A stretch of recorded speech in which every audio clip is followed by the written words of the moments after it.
ਸੁਕਾਉ hotel ਗੁਰ ਸੇਵੀਐ, ਅਹਨਿਸ ਸਹਜ ਸੁਭਾਏ। ਦਰਸ਼ਨ ਪਰਸੈ ਗੁਰੂ ਕੈ, ਜਨਮ ਮਰਨ ਦੁਖ ਜਾਇ। ਹੋਵੈ ਸਿਫਤ ਖਸਮਦੀ, ਨੂਰ ਅਰਸੋਂ ਕੁਰਸੋਂ ਚਟੀਐ। ਤੁਧ ਡਿਠੇ ਸੱਚੇ ਪਾਤਸ਼ਾਹ, ਮਲ ਜਨਮ ਜਨਮ ਦੀ। ਸੱਜਣ ਸੱਚਾ ਪਾਤਸ਼ਾਹ, ਸਿਰ ਸਾਹਾਂਦੈ ਸਾਹੋ। ਜਿਸ ਪਾਸ ਬੈਠਿਆ ਸੋਹੀਐ, ਸਭਨਾ ਦਾ ਵਿਸਾਹ। ਜਿਸ ਪਾਸ ਬੈਠਿਆ ਸੋਹੀਐ, ਸਭਨਾ ਦਾ ਵਿਸਾਹੋ। ਦੋਹਰਾ ਸੰਸਕਾਰ ਸਮਗਰੀ ਸਹਿਤ ਤਨ ਲਿਓ ਵਹਿਰ ਨਿਕਾਸ। ਜਲ ਤੇ ਦਇਓ ਸਨਾਨ ਕਰ ਪਿਕ ਗੁਰ ਪੁੱਤਰ ਉਦਾਸ। ਵਾਹਿਗੁਰੂ ਜੀ ਕਾ ਖਾਲਸਾ, ਵਾਹਿਗੁਰੂ ਜੀ ਕੀ ਫਤਿਹ। ਜੁਗੋ ਜੁਗ ਅਟਲ, ਪਤਿਤ ਪਾਵਨ ਸਤਿਗੁਰੂ ਗਰੀਬ ਨਵਾਜ। ਗੁਰੂ ਗ੍ਰੰਥ ਸਾਹਿਬ ਜੀਆਂ ਦੀ ਪਾਵਨ ਪਵਿੱਤਰ ਹਜ਼ੂਰੀ ਅੰਦਰ ਜੁੜ ਮਿਲ ਕਰਕੇ ਬੈਠੀ ਗੁਰੂ ਪਿਆਰੀ ਗੁਰੂ ਸਵਾਰੀ ਖਾਲਸਾ ਸਾਧ ਸੰਗਤ ਜੀਓ। ਅੱਜ ਆਪਾਂ ਗੁਰੂ ਨਾਨਕ ਦੇ ਪਾਤਸ਼ਾਹ ਮਹਾਰਾਜ ਸਾਹਿਬ ਜੀਆਂ ਦੇ ਪ੍ਰਕਾਸ਼ ਦਿਹਾੜੇ ਮਨਾਉਂਦਿਆਂ ਹੋਇਆਂ ਗੁਰੂ ਘਰ ਦੇ ਵਿੱਚ ਗੁਰੂ ਦਰਬਾਰ ਵਿੱਚ ਨਤਮਸਤਕ ਹੋਏ ਹਾਂ। ਸਤਿਗੁਰਾਂ ਦੀ ਗੁਰਬਾਣੀ ਅੰਮ੍ਰਿਤ ਵੇਲੇ ਤੋਂ ਕੀਰਤਨ ਕਥਾ ਰੂਪ ਦੇ ਵਿੱਚ, ਗੁਰਬਾਣੀ ਪਾਠ ਦੇ ਰੂਪ ਦੇ ਵਿੱਚ ਸਰਵਣ ਕਰਕੇ ਨਿਹਾਲ ਹੋਏ। ਇਸ ਵੇਲੇ ਸੰਧਿਆ ਦੇ ਸੁੰਦਰ ਦੀਵਾਨਾਂ ਅੰਦਰ ਗੁਰ ਇਤਿਹਾਸ ਦੀ ਜੋ ਕਥਾ ਲੜੀਵਾਰ ਆਪਾਂ ਸਰਵਣ ਕਰਦੇ ਹਾਂ, ਇਸ ਲੜੀ ਦੇ ਅੰਦਰ ਆਪਾਂ ਬਚਨ ਸਰਵਣ ਕਰ ਰਹੇ ਹਾਂ। ਧੰਨ ਬਾਬਾ ਰਾਮ ਰਾਏ ਜੀ, ਜੋ ਗੁਰੂ ਹਰਿ ਰਾਏ ਮਹਾਰਾਜ ਜੀਆਂ ਦੇ ਵੱਡੇ ਸਪੁੱਤਰ ਨੇ ਅਤੇ ਗੁਰੂ ਘਰ ਤੋਂ ਬਹੁਤਾ ਸਮਾਂ ਦੂਰ ਰਹੇ ਨੇ। ਇਸ ਵੇਲੇ ਉਹ ਦੇਹਰਾਦੂਨ ਦੀ ਧਰਤੀ 'ਤੇ ਬਿਰਾਜੇ ਹੋਏ ਸਨ। ਇੱਕ ਦਿਨ ਸਮਾਂ ਇਹੋ ਜਿਹਾ ਬਣਿਆ, ਆਪਣੀ ਸਪਤਨੀ ਪੰਜਾਬ ਕੌਰ ਨੂੰ ਕਹਿਣ ਲੱਗੇ ਕਿ ਅਸੀਂ ਆਪਣੇ ਕਿਸੇ ਸ਼ਰਧਾਲੂ ਦੀ ਮਦਦ ਕਰਨ ਵਾਸਤੇ ਸਰੀਰ ਨੂੰ ਇੱਥੇ ਛੱਡ ਕੇ ਚੱਲੇ ਹਾਂ, ਅਸੀਂ ਬੜੀ ਜਲਦੀ ਆ ਜਾਵਾਂਗੇ। ਤੁਸੀਂ ਸਾਡੇ ਤਨ ਦਾ ਖਿਆਲ ਰੱਖਣਾ ਹੈ, ਕਿਸੇ ਨੂੰ ਦਰਸ਼ਨ ਨਹੀਂ ਹੋਣ ਦੇਣੇ। ਇਸ ਤਰ੍ਹਾਂ ਬਾਬਾ ਰਾਮ ਰਾਏ ਜੀ ਦੂਰ ਕਿਸੇ ਦੇਸ਼ ਦੇ ਵਿੱਚ ਆਪਣੇ ਸ਼ਰਧਾਲੂ ਦੀ ਮਦਦ ਕਰਨ ਵਾਸਤੇ ਪਹੁੰਚੇ। ਇੱਧਰੋਂ ਮਸੰਦਾਂ ਨੇ ਮਿਲ ਕੇ ਜ਼ਬਰਦਸਤੀ ਬਾਬਾ ਰਾਮ ਰਾਏ ਜੀਆਂ ਦਾ ਜੋ ਤਨ ਸਰੀਰ ਕਮਰੇ ਦੇ ਵਿੱਚ ਬੰਦ ਸੀ, ਉਸ ਨੂੰ ਬਾਹਰ ਕੱਢ ਲਿਆ ਹੈ। ਇਸ਼ਨਾਨ ਵਗੈਰਾ ਕਰਕੇ ਤਿਆਰੀ ਕੀਤੀ ਹੈ ਸੰਸਕਾਰ ਦੀ। ਇੰਨੇ ਚਿਰ ਨੂੰ ਬੀਬੀ ਪੰਜਾਬ ਕੌਰ ਨੇ ਆਪਣੇ ਪਤੀ ਬਾਬਾ ਰਾਮ ਰਾਏ ਜੀ ਨੂੰ ਅਰਾਧਿਆ ਚੇਤੇ ਕੀਤਾ। ਬਾਬਾ ਰਾਮ ਰਾਏ ਜੀ ਆਕਾਸ਼ ਦੇ ਰਸਤੇ ਆਏ ਨੇ, ਆ ਕੇ ਕਹਿਣ ਲੱਗੇ ਕਿ ਇਹ ਜੋ ਮਸੰਦ ਹਨ, ਇਹਨਾਂ ਨੂੰ ਕੀਤੀ ਹੋਈ ਆਪਣੀ ਕਰਤੂਤ ਦਾ ਫਲ ਭੋਗਣਾ ਪਵੇਗਾ। ਇਹਨਾਂ ਨੂੰ ਦੰਡ ਬਹੁਤ ਭਾਰੀ ਮਿਲੇਗਾ ਅਤੇ ਇਹ ਦੰਡ ਤੁਸੀਂ ਦਿਵਾਉਣਾ ਹੈ। ਤੁਹਾਡੇ ਨੇੜੇ ਹੀ ਭਾਰੀ ਭਰਕਮ ਗੁਰੂ ਪਾਤਸ਼ਾਹ ਧੰਨ ਗੁਰੂ ਗੋਬਿੰਦ ਸਿੰਘ ਮਹਾਰਾਜ ਜੋ ਪਾਉਂਟਾ ਸਾਹਿਬ ਦੀ ਧਰਤੀ 'ਤੇ ਬਿਰਾਜੇ ਨੇ, ਤੁਸੀਂ ਉਹਨਾਂ ਦੇ ਕੋਲ ਜਾਓ, ਉਹ ਆਪੇ ਇਹਨਾਂ ਮਸੰਦਾਂ ਨੂੰ ਸਜ਼ਾ ਦੇਣਗੇ। ਇਹ ਇਤਿਹਾਸ ਪ੍ਰਸੰਗ ਆਪਾਂ ਪਿੱਛੇ ਸਰਵਣ ਕਰਿਆ ਏ। ਆਓ ਕੁਝ ਸਮੇਂ ਵਾਸਤੇ ਮਨ ਦਾ ਧਿਆਨ ਟਿਕਾ ਕੇ ਇਸ ਇਤਿਹਾਸ ਦੀ ਕਥਾ ਨੂੰ ਅੱਗੇ ਆਪਾਂ ਸਰਵਣ ਕਰੀਏ। ਮਿਲ ਕੇ ਆਖੀਏ ਸਤਨਾਮ ਸ੍ਰੀ ਵਾਹਿਗੁਰੂ ਸਾਹਿਬ ਜੀ। ਸੰਸਕਾਰ ਸਮਗਰੀ ਸਹਿਤ ਤਨ ਲਿਓ ਵੈਰ ਨਿਕਾਸ। ਇਹ ਜੋ ਮਸੰਦ ਸਨ ਬਾਬਾ ਰਾਮ ਰਾਏ ਜੀਆਂ ਦੇ, ਬਾਬਾ ਰਾਮ ਰਾਏ ਦੇ ਤਨ ਦਾ ਸੰਸਕਾਰ ਕਰਨ ਵਾਸਤੇ ਸਰੀਰ ਵੀ ਇਹਨਾਂ ਨੇ ਬਾਹਰ ਕੱਢ ਲਿਆ ਅਤੇ ਸੰਸਕਾਰ ਕਰਨ ਵਾਸਤੇ ਜਿਹੜੀ ਸਮੱਗਰੀ ਚਾਹੀਦੀ ਹੈ, ਜਿਸ ਤਰ੍ਹਾਂ ਕਿ ਲੱਕੜਾ ਹੈ ਜਾਂ ਹੋਰ ਫੁੱਲ ਵਗੈਰਾ, ਉਹ ਵੀ ਸਾਰਾ ਕੁਝ ਇਹਨਾਂ ਨੇ ਇੰਤਜ਼ਾਮ ਕਰਕੇ ਬਾਹਰ ਇਕੱਠਾ ਕੀਤਾ ਹੈ। ਜਲ ਤੇ ਦਇਓ ਇਸ਼ਨਾਨ ਕਰ ਭਿਖ ਗੁਰ ਪੁੱਤਰ ਉਦਾਸ। ਅਤੇ ਸੰਸਕਾਰ ਕਰਨ ਤੋਂ ਪਹਿਲਾਂ ਇਸ਼ਨਾਨ ਕਰਵਾਇਆ ਗਿਆ ਜਲ ਦੇ ਨਾਲ। ਤੇ ਜਦੋਂ ਅਰਥੀ ਨੂੰ ਲੈ ਕੇ ਸਰੀਰ ਨੂੰ ਲੈ ਕੇ ਚੱਲਣ ਲੱਗੇ, ਸ਼ਮਸ਼ਾਨ ਵੱਲ ਨੂੰ ਜਾਣ ਲੱਗੇ, ਬਾਬਾ ਰਾਮ ਰਾਏ ਜੀ ਆਕਾਸ਼ ਦੇ ਵਿੱਚ ਖਲੋਤੇ ਹੋਏ ਆਪਣੇ ਇਸ ਸਰੀਰ ਨੂੰ ਇਸ ਤਰ੍ਹਾਂ ਦੇਖਦੇ ਪਏ ਸਨ। ਮਸੰਦਾਂ ਦਾ ਐਸਾ ਕੌਤਕ ਦੇਖ ਕੇ ਬਾਬਾ ਰਾਮ ਰਾਏ ਜੀ ਬੜੇ ਉਦਾਸ ਹੋਏ ਹਨ। ਚੌਪਈ ਤਨ ਮੈਂ ਨ ਪ੍ਰਵੇਸ਼ ਪੁਨ ਕੀਨੋ। ਪਰ ਬਾਬਾ ਰਾਮ ਰਾਏ ਜੀਆਂ ਨੇ ਫਿਰ ਵੀ ਆਪਣੇ ਤਨ ਸਰੀਰ ਦੇ ਵਿੱਚ ਪ੍ਰਵੇਸ਼ ਨਹੀਂ ਕੀਤਾ। ਆਪਣੇ ਸੂਖਸ਼ਮ ਸਰੀਰ ਦੇ ਨਾਲ ਆਕਾਸ਼ ਦੇ ਵਿੱਚ ਖਲੋਤੇ ਹੋਏ ਸਭ ਕੁਝ ਵੇਖਦੇ ਪਏ ਕਿ ਇਹਨਾਂ ਮਸੰਦਾਂ ਨੇ ਸਾਡਾ ਸਰੀਰ ਦਾ ਤਿਆਰੀ ਕਰ ਲਈ ਹੈ ਸੰਸਕਾਰ ਵਾਸਤੇ, ਪਰ ਆਪਣੇ ਸਰੀਰ ਦੇ ਵਿੱਚ ਆ ਕੇ ਪ੍ਰਵੇਸ਼ ਨਹੀਂ ਹੋਏ, ਸਰੀਰ ਵਿੱਚ ਆ ਕੇ ਨਹੀਂ ਅੰਤਰ ਵੜੇ ਹਨ। ਹੋਏ ਨਿਰਾਸ਼ ਸੁਰਪੁਰ ਮਗਲੀਨੋ। ਮਨ ਵਿੱਚ ਨਿਰਾਸ਼ ਹੋ ਗਏ, ਉਦਾਸ ਹੋ ਗਏ। ਉਦਾਸ ਹੋਣ ਦਾ ਕਾਰਨ ਇਹ ਹੈ, ਇਹ ਜਿਹੜੇ ਸਾਡੇ ਮਸੰਦ ਨੇ ਸਾਨੂੰ ਵੇਖਣਾ ਨਹੀਂ ਚਾਹੁੰਦੇ, ਸਾਨੂੰ ਜਿਉਂਦਾ ਨਹੀਂ ਵੇਖਣਾ ਚਾਹੁੰਦੇ, ਅਤੇ ਫਿਰ ਅਸੀਂ ਤਨ ਦੇ ਵਿੱਚ ਜਾ ਕੇ ਕੀ ਲੈਣਾ ਹੈ।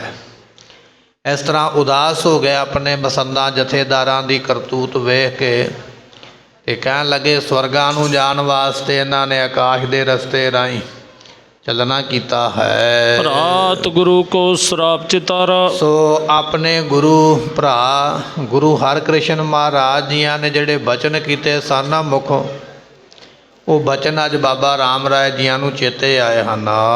ਨਹਿ ਜੀਵਨ ਮੈਂ ਨਿਜ ਮਨ ਧਾਰਾ। ਸੋ ਆਪਣੇ ਜੀਵਨ ਦੇ ਵਿੱਚ ਆਪਣਾ ਮਨ ਨਹੀਂ ਰੱਖਿਆ। ਹੁਣ ਜਿਉਣ ਦਾ ਮਨ ਵਿੱਚ ਕੋਈ ਇੱਛਾ ਰਹਿ ਹੀ ਨਹੀਂ ਗਈ ਹੈ। ਬਾਬਾ ਰਾਮ ਰਾਏ ਜੀਆਂ ਨੇ ਧੰਨ ਗੁਰੂ ਹਰਿਕ੍ਰਿਸ਼ਨ ਪਾਤਸ਼ਾਹ ਜੀਆਂ ਨੂੰ ਬਾਦਸ਼ਾਹ ਔਰੰਗਜ਼ੇਬ ਨੂੰ ਕਹਿ ਕੇ ਦਿੱਲੀ ਬੁਲਾਇਆ ਸੀ, ਅਤੇ ਉਸ ਵੇਲੇ ਗੁਰੂ ਹਰਿਕ੍ਰਿਸ਼ਨ ਪਾਤਸ਼ਾਹ ਮਹਾਰਾਜ ਜੀਆਂ ਨੇ ਬਚਨ ਕੀਤੇ ਸਨ ਕਿ ਕਿਸੇ ਵੀ ਗੁਰੂ ਸਾਹਿਬਾਨ ਨੇ ਬਾਬਾ ਰਾਮ ਰਾਏ ਨਾਲ ਵੈਰ ਨਹੀਂ ਕੀਤਾ, ਪਰ ਬਾਬਾ ਰਾਮ ਰਾਏ ਜੀ ਜਾਣ ਬੁੱਝ ਕੇ ਗੁਰੂ ਦੇ ਨਾਲ, ਗੁਰੂ ਘਰ ਦੇ ਨਾਲ ਵੈਰ ਕਰਦੇ। ਸੋ ਇਸ ਦੀ ਸਜ਼ਾ ਸਮਾਂ ਆਉਣ 'ਤੇ ਮਿਲੇਗੀ। ਇਹਨਾਂ ਦਾ ਸਰੀਰ ਜਿਹੜਾ ਹੈ ਇਹਨਾਂ ਦੇ ਹੁੰਦਿਆਂ ਹੀ ਇਹ ਸੰਸਕਾਰ ਹੋ ਜਾਏਗਾ। ਉਹ ਜਿਹੜੇ ਬਚਨ ਸਨ ਗੁਰੂ ਹਰਿਕ੍ਰਿਸ਼ਨ ਪਾਤਸ਼ਾਹ ਮਹਾਰਾਜ ਜੀਆਂ ਦੇ ਇੱਥੇ ਪੂਰੇ ਹੋਏ, ਅਤੇ ਬਾਬਾ ਰਾਮ ਰਾਏ ਜੀ ਉਸ ਗੱਲ ਨੂੰ ਚੇਤੇ ਕਰਦੇ ਕਿ ਮੇਰੇ ਭਰਾ ਗੁਰੂ ਹਰਿਕ੍ਰਿਸ਼ਨ ਪਾਤਸ਼ਾਹ ਮਹਾਰਾਜ ਨੇ ਬਚਨ ਆਖੇ ਸਨ। ਗਗਨ ਗਿਰਾ ਕਿਨ ਕਿਨ ਸੁਨ ਲੀਨੀ। ਜਿਹੜੀਆਂ ਆਕਾਸ਼ ਵਿੱਚ ਖੜ ਕੇ ਬਾਬਾ ਰਾਮ ਰਾਏ ਨੇ ਗੱਲਾਂ ਕੀਤੀਆਂ ਸਨ, ਉਹ ਗੱਲਾਂ ਕਿਸੇ ਕਿਸੇ ਮਨੁੱਖ ਨੇ ਕੰਨਾਂ ਵਿੱਚ ਸੁਣੀਆਂ ਹਨ। ਗਰਵਤ ਮਹਿਦ ਮਸੰਦ ਨ ਚੀਨੀ। ਪਰ ਇਹ ਮਸੰਦ ਗੁਰਮੁਖੋ ਬੜੇ ਹੰਕਾਰੀ ਨੇ, ਗੱਲਾਂ ਸੁਣ ਕੇ ਵੀ ਇਹਨਾਂ ਨੇ ਅਣਸੁਣੀਆਂ ਕਰ ਦਿੱਤੀਆਂ। ਜਦੋਂ ਬੰਦੇ ਦੇ ਮਨ ਵਿੱਚ ਮਾਣ ਵੱਧ ਜਾਂਦਾ ਨਾ, ਹੰਕਾਰ ਵੱਧ ਜਾਂਦਾ, ਅਤੇ ਮਾਨੀ ਅਤੇ ਹੰਕਾਰੀ ਹੋਇਆ ਆਦਮੀ ਜਿਹੜਾ ਫਿਰ ਕਿਸੇ ਦੀ ਗੱਲ ਸੁਣਦਾ ਨਹੀਂ ਹੈ, ਅਤੇ ਉਹ ਜਿਹੜਾ ਹੰਕਾਰ ਹੈ ਉਹੀ ਬੰਦੇ ਨੂੰ ਲੈ ਬੈਠਦਾ ਹੈ। ਜਿਵੇਂ ਸਤਿਯੁਗ ਦੇ ਵਿੱਚ ਹਰਨਾਕਸ਼ ਨਾਮ ਦਾ ਰਾਜਾ ਹੋਇਆ, ਹੰਕਾਰ ਇੰਨਾ ਵੀ ਮੇਰਾ ਕੋਈ ਕੁਝ ਨਹੀਂ ਵਿਗਾੜ ਸਕਦਾ, ਅਤੇ ਆਪਣੇ ਹੰਕਾਰ ਕਰਕੇ ਹੀ ਮਾਰਿਆ ਗਿਆ। ਜਦੋਂ ਮਨੁੱਖ ਨੂੰ ਹੰਕਾਰ ਹੋ ਜਾਂਦਾ, ਮਾਣ ਹੋ ਜਾਂਦਾ, ਅਤੇ ਫਿਰ ਉਹ ਕਿਸੇ ਦੀ ਗੱਲ ਸੁਣਦਾ ਨਹੀਂ ਹੈ। ਨਹੀਂ ਸੁਣਦਾ ਅਤੇ ਉਹ ਹੰਕਾਰ ਉਹਦੀ ਮੌਤ ਦਾ ਕਾਰਨ ਬਣ ਜਾਂਦਾ ਹੈ। ਕਹਿਣ ਲੱਗੇ ਇਹ ਮਸੰਦ ਬੜੇ ਹੰਕਾਰੀ ਸਨ। ਬਾਬਾ ਰਾਮ ਰਾਏ ਜੀਆਂ ਨੇ ਆਕਾਸ਼ ਦੇ ਵਿੱਚੋਂ ਭਾਵੇਂ ਆਖਿਆ ਸੀ ਕਿ ਇਹਨਾਂ ਮਸੰਦਾਂ ਨੂੰ ਡਾਢੀ ਸਜ਼ਾ ਮਿਲੇਗੀ, ਪਰ ਹੰਕਾਰੀ ਮਸੰਦਾਂ ਨੇ ਇੱਕ ਵੀ ਗੱਲ ਧਿਆਨ ਵਿੱਚ ਨਹੀਂ ਲਿਆਂਦੀ ਹੈ। ਇੱਕ ਪੰਜਾਬ ਕੋਇਰ ਉਰਤਾਰੀ। ਕਹਿਣ ਲੱਗੇ ਵੀ ਇਹ ਜਿਹੜੀ ਪੰਜਾਬ ਕੌਰ ਬੀਬੀ ਬਾਬਾ ਰਾਮ ਰਾਏ ਜੀਆਂ ਦੀ ਸੁਪਤਨੀ ਹੈ। ਦੁੱਖ ਦਵਾਪੁਰੀ ਭਈ ਲਚਾਰੀ। ਇਹ ਵਿਚਾਰੀ ਬੜੀ ਦੁਖੀ ਹੈ ਔਰ ਲਾਚਾਰ ਹੈ। ਗੁਰਮੁਖੋ ਕਿਸੇ ਬੀਬੀ ਦਾ, ਇਸਤਰੀ ਦਾ ਪਤੀ ਜਿਉਂਦਾ ਹੋਵੇ ਤੇ ਜਿਉਂਦੇ ਦਾ ਧੱਕੇ ਨਾਲ ਕੋਈ ਸੰਸਕਾਰ ਕਰ ਦੇਵੇ ਤੇ ਉਹ ਫਿਰ ਲਾਚਾਰ ਹੋ ਜਾਵੇਗੀ ਨਾ ਵਿਚਾਰੀ ਔਰਤ। ਹੁਣ ਪੰਜਾਬ ਕੌਰ ਬੀਬੀ ਜਿਹੜੀ ਹੈ ਉਹਨੂੰ ਪਤਾ ਹੈ ਕਿ ਮੇਰੇ ਪਤੀ ਰਾਮ ਰਾਏ ਜੀ ਜਿਉਂਦੇ ਨੇ, ਪਰ ਫਿਰ ਵੀ ਬਦੋ ਬਦੀ ਮਸੰਦ ਸੰਸਕਾਰ ਕਰ ਰਹੇ ਨੇ। ਇਹ ਵਿਚਾਰੀ ਲਾਚਾਰ ਹੈ, ਇਹਦਾ ਕੋਈ ਜ਼ੋਰ ਨਹੀਂ ਚੱਲਦਾ ਤੇ ਬੜੀ ਦੁਖੀ ਹੋ ਰਹੀ ਹੈ। ਨਹਿ ਕੁਛ ਯਤਨ ਬਨੇ ਉੱਤੇ ਇਸ ਪਾਸਾ। ਯਤਨ ਤੇ ਵਿਚਾਰੀ ਨੇ ਬੜੇ ਕੀਤੇ ਆਪਣੇ ਪਤੀ ਨੂੰ ਬਚਾਉਣ ਵਾਸਤੇ, ਪਰ ਇਸ ਬੀਬੀ ਦਾ ਕੋਈ ਵੀ ਯਤਨ ਜਿਹੜਾ ਉਹ ਕਾਮਯਾਬ ਨਹੀਂ ਹੋਇਆ ਹੈ। ਰੋਦਤ ਅਧਿਕ ਲੇਤ ਬੜ ਸਵਾਸਾ। ਤੇ ਬੜਾ ਰੋਂਦੀ ਹੈ, ਉੱਚੀ ਉੱਚੀ ਲੰਮੀਆਂ ਲੰਮੀਆਂ ਹੂਕਾਂ ਲਾ ਕੇ ਰੋਂਦੀ ਹੈ, ਲੰਮੇ ਲੰਮੇ ਸਾਹ ਜਿਹਨੂੰ ਆਪਾਂ ਕਹਿੰਦੇ ਹੌਕੇ ਲੈਣੇ, ਹੌਕੇ ਲੈ ਲੈ ਕੇ ਰੋਂਦੀ ਹੈ। ਜੁਗ ਸੌਤਨ ਜੁਤ ਵਿਲ ਪੈਦਾ ਸੀ। ਸੋ ਕਹਿਣ ਲੱਗੇ ਵੀ ਇਸੇ ਤਰ੍ਹਾਂ ਇਹ ਤਿੰਨ ਬਾਬਾ ਰਾਮ ਰਾਏ ਜੀ ਦੀਆਂ ਘਰ ਵਾਲੀਆਂ ਇਸ ਵੇਲੇ ਜਿਉਂਦੀਆਂ ਨੇ, ਤਿੰਨੇ ਹੀ ਜਿਹੜੀਆਂ ਨੇ ਰੋ ਰਹੀਆਂ ਦਾਸੀਆਂ ਦੇ ਸਮੇਤ ਬੜੀਆਂ ਦੁਖੀ ਹਨ। ਸਭ ਕੋ ਆਨ ਪਰਿਓ ਦੁਖ ਰਾਸੀ। ਤੇ ਸਾਰਿਆਂ ਨੂੰ ਇਹ ਬਹੁਤ ਵੱਡਾ ਦੁੱਖ ਆ ਕੇ ਪੈ ਗਿਆ। ਬਾਬਾ ਰਾਮ ਰਾਏ ਜੀਆਂ ਦੇ ਸਰੀਰ ਛੱਡ ਜਾਣ ਕਰਕੇ ਤਿੰਨੇ ਇਸਤਰੀਆਂ ਵਿਧਵਾ ਹੋ ਜਾਣਗੀਆਂ ਅਤੇ ਜਿਹੜੀਆਂ ਇਹਨਾਂ ਦੀ ਦਾਸ ਦਾਸੀਆਂ ਕੰਮ ਕਰਨ ਵਾਲੇ ਵਿਚਾਰੇ ਉਹ ਵੀ ਕੰਮ ਤੋਂ ਰਹਿਤ ਹੋ ਜਾਣਗੇ, ਰੁਜ਼ਗਾਰ ਤੋਂ ਦੂਰ ਹੋ ਜਾਣਗੇ। ਇਸ ਕਰਕੇ ਬਹੁਤ ਭਾਰੀ ਦੁੱਖ ਇਹਨਾਂ ਨੂੰ ਮਿਲਿਆ ਹੈ। ਬਰਿੰਦ ਮਸੰਦਨ ਕਰ ਸਭ ਤਿਆਰੀ। ਪਰ ਇਹ ਮਸੰਦਾਂ ਦੀ ਗਿਣਤੀ ਗੁਰਮੁਖੋ ਜ਼ਿਆਦੀ ਹੈ। ਇਹਨਾਂ ਸਾਰਿਆਂ ਨੇ ਉਸ ਵੇਲੇ ਬਾਬਾ ਰਾਮ ਰਾਏ ਜੀ ਦੇ ਸੰਸਕਾਰ ਦੀ ਸਾਰੀ ਤਿਆਰੀ ਕੀਤੀ ਹੈ। ਦੇਹ ਚਿਖਾ ਪਰ ਧਰ ਕਰ ਜਾਰੀ। ਅਤੇ ਇਸੇ ਤਰ੍ਹਾਂ ਜਿਹੜੀ ਚਿਖਾ ਤਿਆਰ ਕਰਕੇ ਤੇ ਉਹਦੇ ਉੱਪਰ ਬਾਬਾ ਰਾਮ ਰਾਏ ਜੀ ਦਾ ਸਰੀਰ ਰੱਖਿਆ ਅਤੇ ਫਿਰ ਇਹਨਾਂ ਨੇ ਉਹਨਾਂ ਲੱਕੜਾਂ ਨੂੰ ਅੱਗ ਲਾ ਕੇ ਚੰਡਾ ਲਾ ਕੇ ਸਰੀਰ ਦਾ ਸੰਸਕਾਰ ਕਰ ਦਿੱਤਾ ਹੈ। ਮੱਜਨ ਕਰ ਬੈਠੇ ਸਮੁਦਾਏ। ਜਦੋਂ ਬਾਬਾ ਰਾਮ ਰਾਏ ਜੀਆਂ ਦਾ ਸੰਸਕਾਰ ਹੋ ਗਿਆ, ਇਹ ਸਾਰੇ ਮਸੰਦ ਜਿਹੜੇ ਸਨ ਫਿਰ ਇਸ਼ਨਾਨ ਕਰਕੇ ਨਹਾ ਧੋ ਕੇ ਆ ਕੇ ਬੈਠੇ ਹਨ। ਪੁਨ ਉਠ ਉਠ ਨਿਜ ਸਦਨ ਸਿਧਾਏ। ਅਤੇ ਫਿਰ ਜਿਵੇਂ ਜਿਵੇਂ ਕਿਸੇ ਮਸੰਦ ਦੀ ਮਸੰਦ ਨੂੰ ਸੰਗਤ ਮੰਨਦੀ ਹੈ, ਆਪੋ ਆਪਣੀਆਂ ਸੰਗਤਾਂ ਕੋਲੋਂ ਆਪਣੀ ਮੰਨਤਾ ਕਰਾ ਕੇ ਮਿਲ ਕੇ ਤੇ ਫਿਰ ਆਪੋ ਆਪਣੇ ਘਰਾਂ ਨੂੰ ਚਲੇ ਗਏ ਹਨ। ਦਰਬ ਆਦ ਵਸਤੁਨ ਸੰਭਾਰੇ। ਜਿੰਨਾ ਧਨ ਬਾਬਾ ਰਾਮ ਰਾਏ ਜੀ ਦੇ ਡੇਰੇ ਇਹਨਾਂ ਦੇ ਹੱਥ ਆਇਆ, ਮਸੰਦਾਂ ਨੇ ਆਪੋ ਆਪਣੇ ਕਬਜ਼ੇ 'ਚ ਕਰ ਲਿਆ। ਜਿੰਨਾ ਕੋਈ ਗਹਿਣਾ ਕੱਪੜਾ ਇਹਨਾਂ ਦੇ ਹੱਥ ਵਿੱਚ ਆਇਆ ਉਹ ਵੀ ਇਹਨਾਂ ਨੇ ਪਕੜ ਕੇ ਆਪੋ ਆਪਣੇ ਹੱਥਾਂ ਵਿੱਚ ਲੈ ਲਿਆ ਹੈ। ਲਗੇ ਦੁਰਾਵਨ ਜਿਸ ਅਨੁਸਾਰੇ। ਅਤੇ ਛੁਪਾਉਣ ਲੱਗ ਪਏ। ਜੇ ਕਿਸੇ ਕੋਲ ਧਨ ਹੱਥੀਂ ਆ ਗਿਆ ਤਾਂ ਉਹਨੇ ਸੋਚਿਆ ਮੈਂ ਛੁਪਾ ਕੇ ਰੱਖ ਲਵਾਂ। ਕਿਸੇ ਕੋਲ ਚੰਗੇ ਬਸਤਰ ਹੱਥ ਵਿੱਚ ਆ ਗਏ ਤੇ ਉਹਨੇ ਆਖਿਆ ਮੈਂ ਛੁਪਾ ਕੇ ਰੱਖ ਲਵਾਂ। ਕੋਈ ਬਸਤਰ ਲੁਕੋਈ ਜਾਂਦਾ ਹੈ, ਕੋਈ ਧਨ ਲੁਕੋਈ ਜਾਂਦਾ ਹੈ। ਇਸ ਤਰ੍ਹਾਂ ਸਾਰਿਆਂ ਨੇ ਆਪੋ ਆਪਣੀ ਚੀਜ਼ ਜੋ ਵੀ ਹੱਥ ਵਿੱਚ ਆਈ ਹੈ ਉਸ ਨੂੰ ਛੁਪਾਉਣ ਲੱਗੇ ਹਨ। ਸੁਰਪੁਰ ਰਾਮ ਰਾਏ ਚਲ ਗਏ। ਕਹਿਣ ਲੱਗੇ ਵੀ ਇੱਧਰੋਂ ਬਾਬਾ ਰਾਮ ਰਾਏ ਜੀ ਆਪਣਾ ਸਰੀਰ ਛੱਡ ਕੇ ਤੇ ਸੱਚਖੰਡ ਨੂੰ ਜਾਂ ਦੇਵਤਿਆਂ ਦੇ ਨਗਰ ਨੂੰ ਚਲੇ ਗਏ ਹਨ। ਅਪਰੰਤੇ ਨ ਤਰਾਸਦ ਭਏ। ਹੁਣ ਇਹ ਮਸੰਦ ਬਾਬਾ ਰਾਮ ਰਾਏ ਜੀ ਦੇ ਕੋਲੋਂ ਹੀ ਡਰਦੇ ਸਨ ਤੇ ਬਾਬਾ ਰਾਮ ਰਾਏ ਜੀਆਂ ਦੇ ਸਰੀਰ ਛੱਡ ਜਾਣ ਕਰਕੇ ਇਸ ਵੇਲੇ ਮਸੰਦਾਂ ਨੂੰ ਹੁਣ ਕਿਸੇ ਦਾ ਡਰ ਨਹੀਂ ਹੈ। ਜਹ ਜਹ ਸ਼ੋਰੇ ਹੋਤੇ ਮਸੰਦ। ਸੋ ਜਿੱਥੇ ਜਿੱਥੇ ਬਾਬਾ ਰਾਮ ਰਾਏ ਜੀਆਂ ਨੇ ਮਸੰਦ ਛੱਡੇ ਸਨ, ਆਪੋ ਆਪਣੇ ਇਲਾਕੇ ਦਿੱਤੇ ਸਨ, ਬਾਬਾ ਰਾਮ ਰਾਏ ਜੀਆਂ ਦੀ ਸੰਗਤ ਜਿੱਥੇ ਜਿੱਥੇ ਰਹਿੰਦੀ ਹੈ ਉਹਨਾਂ ਇਲਾਕਿਆਂ ਵਿੱਚ ਜਿਹੜੇ ਮਸੰਦ ਬਾਬਾ ਰਾਮ ਰਾਏ ਜੀਆਂ ਨੇ ਛੱਡੇ ਹੋਏ ਹਨ, ਸਿੱਖ ਸੰਗਤ ਤੇ ਲੈ ਧਨ ਬਰਿੰਦ। ਤੇ ਇਹ ਬਹੁਤ ਭਾਰੀ ਫਿਰ ਲੋਭੀ ਹੋ ਗਏ। ਪਤਾ ਲੱਗ ਗਿਆ ਵੀ ਹੁਣ ਰਾਮ ਰਾਏ ਤੇ ਸਰੀਰ ਛੱਡ ਗਏ ਨੇ ਤੇ ਸਾਨੂੰ ਹੁਣ ਕੋਈ ਕੀ ਕਹਿ ਸਕਦਾ ਹੈ, ਸਾਨੂੰ ਕਿਸੇ ਦਾ ਡਰ ਨਹੀਂ ਰਹਿ ਗਿਆ। ਇਸ ਕਰਕੇ ਮਸੰਦ ਜਿਹੜੇ ਨੇ ਸੰਗਤਾਂ ਕੋਲੋਂ ਬੇਅੰਤ ਧਨ ਮੰਗ ਮੰਗ ਕੇ ਮੂੰਹ ਤੇ ਲੈਂਦੇ ਹਨ। ਉਤੇ ਪ੍ਰਥਮ ਹੀ ਤਰਾਸ ਨਾ ਮਾਨਤ। ਇਹ ਪਹਿਲਾਂ ਵੀ ਕਿਸੇ ਦਾ ਡਰ ਨਹੀਂ ਸਨ ਮੰਨਦੇ। ਬਾਬਾ ਰਾਮ ਰਾਏ ਜੀ ਦੇ ਹੁੰਦਿਆਂ ਹੋਇਆਂ ਵੀ ਇਹ ਕੋਈ ਬਹੁਤਾ ਡਰ ਨਹੀਂ ਸਨ ਰਾਮ ਰਾਏ ਦਾ ਮੰਨਦੇ। ਪਰ ਅੱਜ ਤੇ ਬਿਲਕੁਲ ਹੀ ਡਰ ਖਤਮ ਹੋ ਗਿਆ ਨਾ। ਰਾਮ ਰਾਏ ਦੇ ਸਰੀਰ ਛੱਡ ਜਾਣ ਕਰਕੇ ਬਿਲਕੁਲ ਡਰ ਮੁੱਕ ਗਿਆ ਹੈ। ਹਮਰੋ ਕਰਿਓ ਗੁਰੂ ਯਹ ਜਾਣਤ। ਤੇ ਇਹ ਜਾਣਦੇ ਸਨ ਵੀ ਇਹ ਜੋ ਰਾਮ ਰਾਏ ਹੈ ਇਹ ਸਾਡਾ ਹੀ ਬਣਾਇਆ ਹੋਇਆ ਗੁਰੂ ਹੈ। ਹੁਣ ਮਸੰਦ ਵੀ ਇਹ ਗੱਲ ਜਾਣਦੇ ਸਨ ਵੀ ਬਾਬਾ ਰਾਮ ਰਾਏ ਅਸਲੀ ਗੁਰੂ ਨਹੀਂ ਹੈ। ਇਹ ਤੇ ਕੇਵਲ ਅਸੀਂ ਬਿਠਾਇਆ ਲੋਕਾਂ ਵਿੱਚ, ਅਸੀਂ ਇਹਦੀ ਮੰਨਤਾ ਪੂਜਾ ਕਰਵਾਉਂਦੇ ਵੀ ਰਾਮ ਰਾਏ ਗੁਰੂ ਹੈ।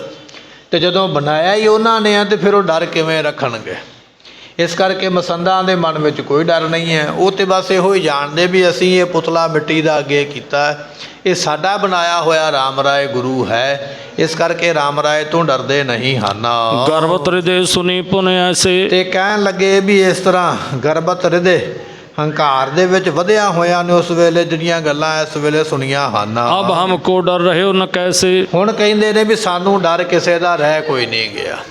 ਪਹਿਲਾਂ ਥੋੜ੍ਹਾ ਬਹੁਤਾ ਡਰ ਬਾਬਾ ਰਾਮ ਰਾਏ ਦਾ ਸੀ, ਪਰ ਅੱਜ ਬਾਬਾ ਰਾਮ ਰਾਏ ਜੀ ਨਹੀਂ ਰਹੇ, ਹੁਣ ਹੰਕਾਰੀ ਹੋ ਗਏ। ਹੁਣ ਇਹਨਾਂ ਨੂੰ ਮਸੰਦਾਂ ਨੂੰ ਕਿਸੇ ਦਾ ਡਰ ਨਹੀਂ ਹੈ। ਜਹ ਕਹਿ ਤੇ ਗਨਦਰਬ ਸੰਭਾਰਾ। ਸੋ ਜਿੱਥੋਂ ਕਿੱਥੋਂ ਵੀ ਇਹਨਾਂ ਨੂੰ ਧਨ ਮਿਲਿਆ ਨਾ, ਭਾਵੇਂ ਡੇਰੇ ਵਿੱਚ ਸੀ ਉਹ ਵੀ ਇਹਨਾਂ ਨੇ ਸਾਰਾ ਆਪੋ ਆਪਣੇ ਕਬਜ਼ੇ 'ਚ ਕਰ ਲਿਆ। ਜਿੰਨੀ ਮਾਇਆ ਹੱਥ ਲੱਗੀ ਲੁਕੋ ਲਈ, ਛੁਪਾ ਲਈ, ਤੇ ਜਿੰਨੀ ਮਾਇਆ ਬਾਹਰੋਂ ਸੰਗਤਾਂ ਵੱਲੋਂ ਮਿਲੀ ਉਹ ਵੀ ਇਹਨਾਂ ਨੇ ਛੁਪਾ ਕੇ ਰੱਖ ਲਈ। ਜਿੱਥੋਂ ਜਿੱਥੋਂ ਜਿੰਨੀ ਮਾਇਆ ਇਹਨਾਂ ਮਸੰਦਾਂ ਦੇ ਕੋਲ ਆਈ ਇਹਨਾਂ ਨੇ ਛੁਪਾ ਕੇ ਰੱਖ ਲਈ ਹੈ। ਮਿਲ ਆਪਸ ਮੈਂ ਚੋਰਿਓ ਸਾਰਾ। ਤੇ ਕਹਿਣ ਲੱਗੇ ਵੀ ਇਹ ਸਾਰੇ ਚੋਰ ਜਿਹੜੇ ਸਨ ਨਾ ਇਕੱਠੇ ਹੋ ਗਏ, ਤੇ ਚੋਰਾਂ ਦੇ ਇਕੱਠੇ ਹੋਣ ਕਰਕੇ ਜਿੰਨਾ ਧਨ ਸੀ ਉਹ ਸਾਰਾ ਇਹਨਾਂ ਨੇ ਚੁਰਾ ਲਿਆ ਹੈ।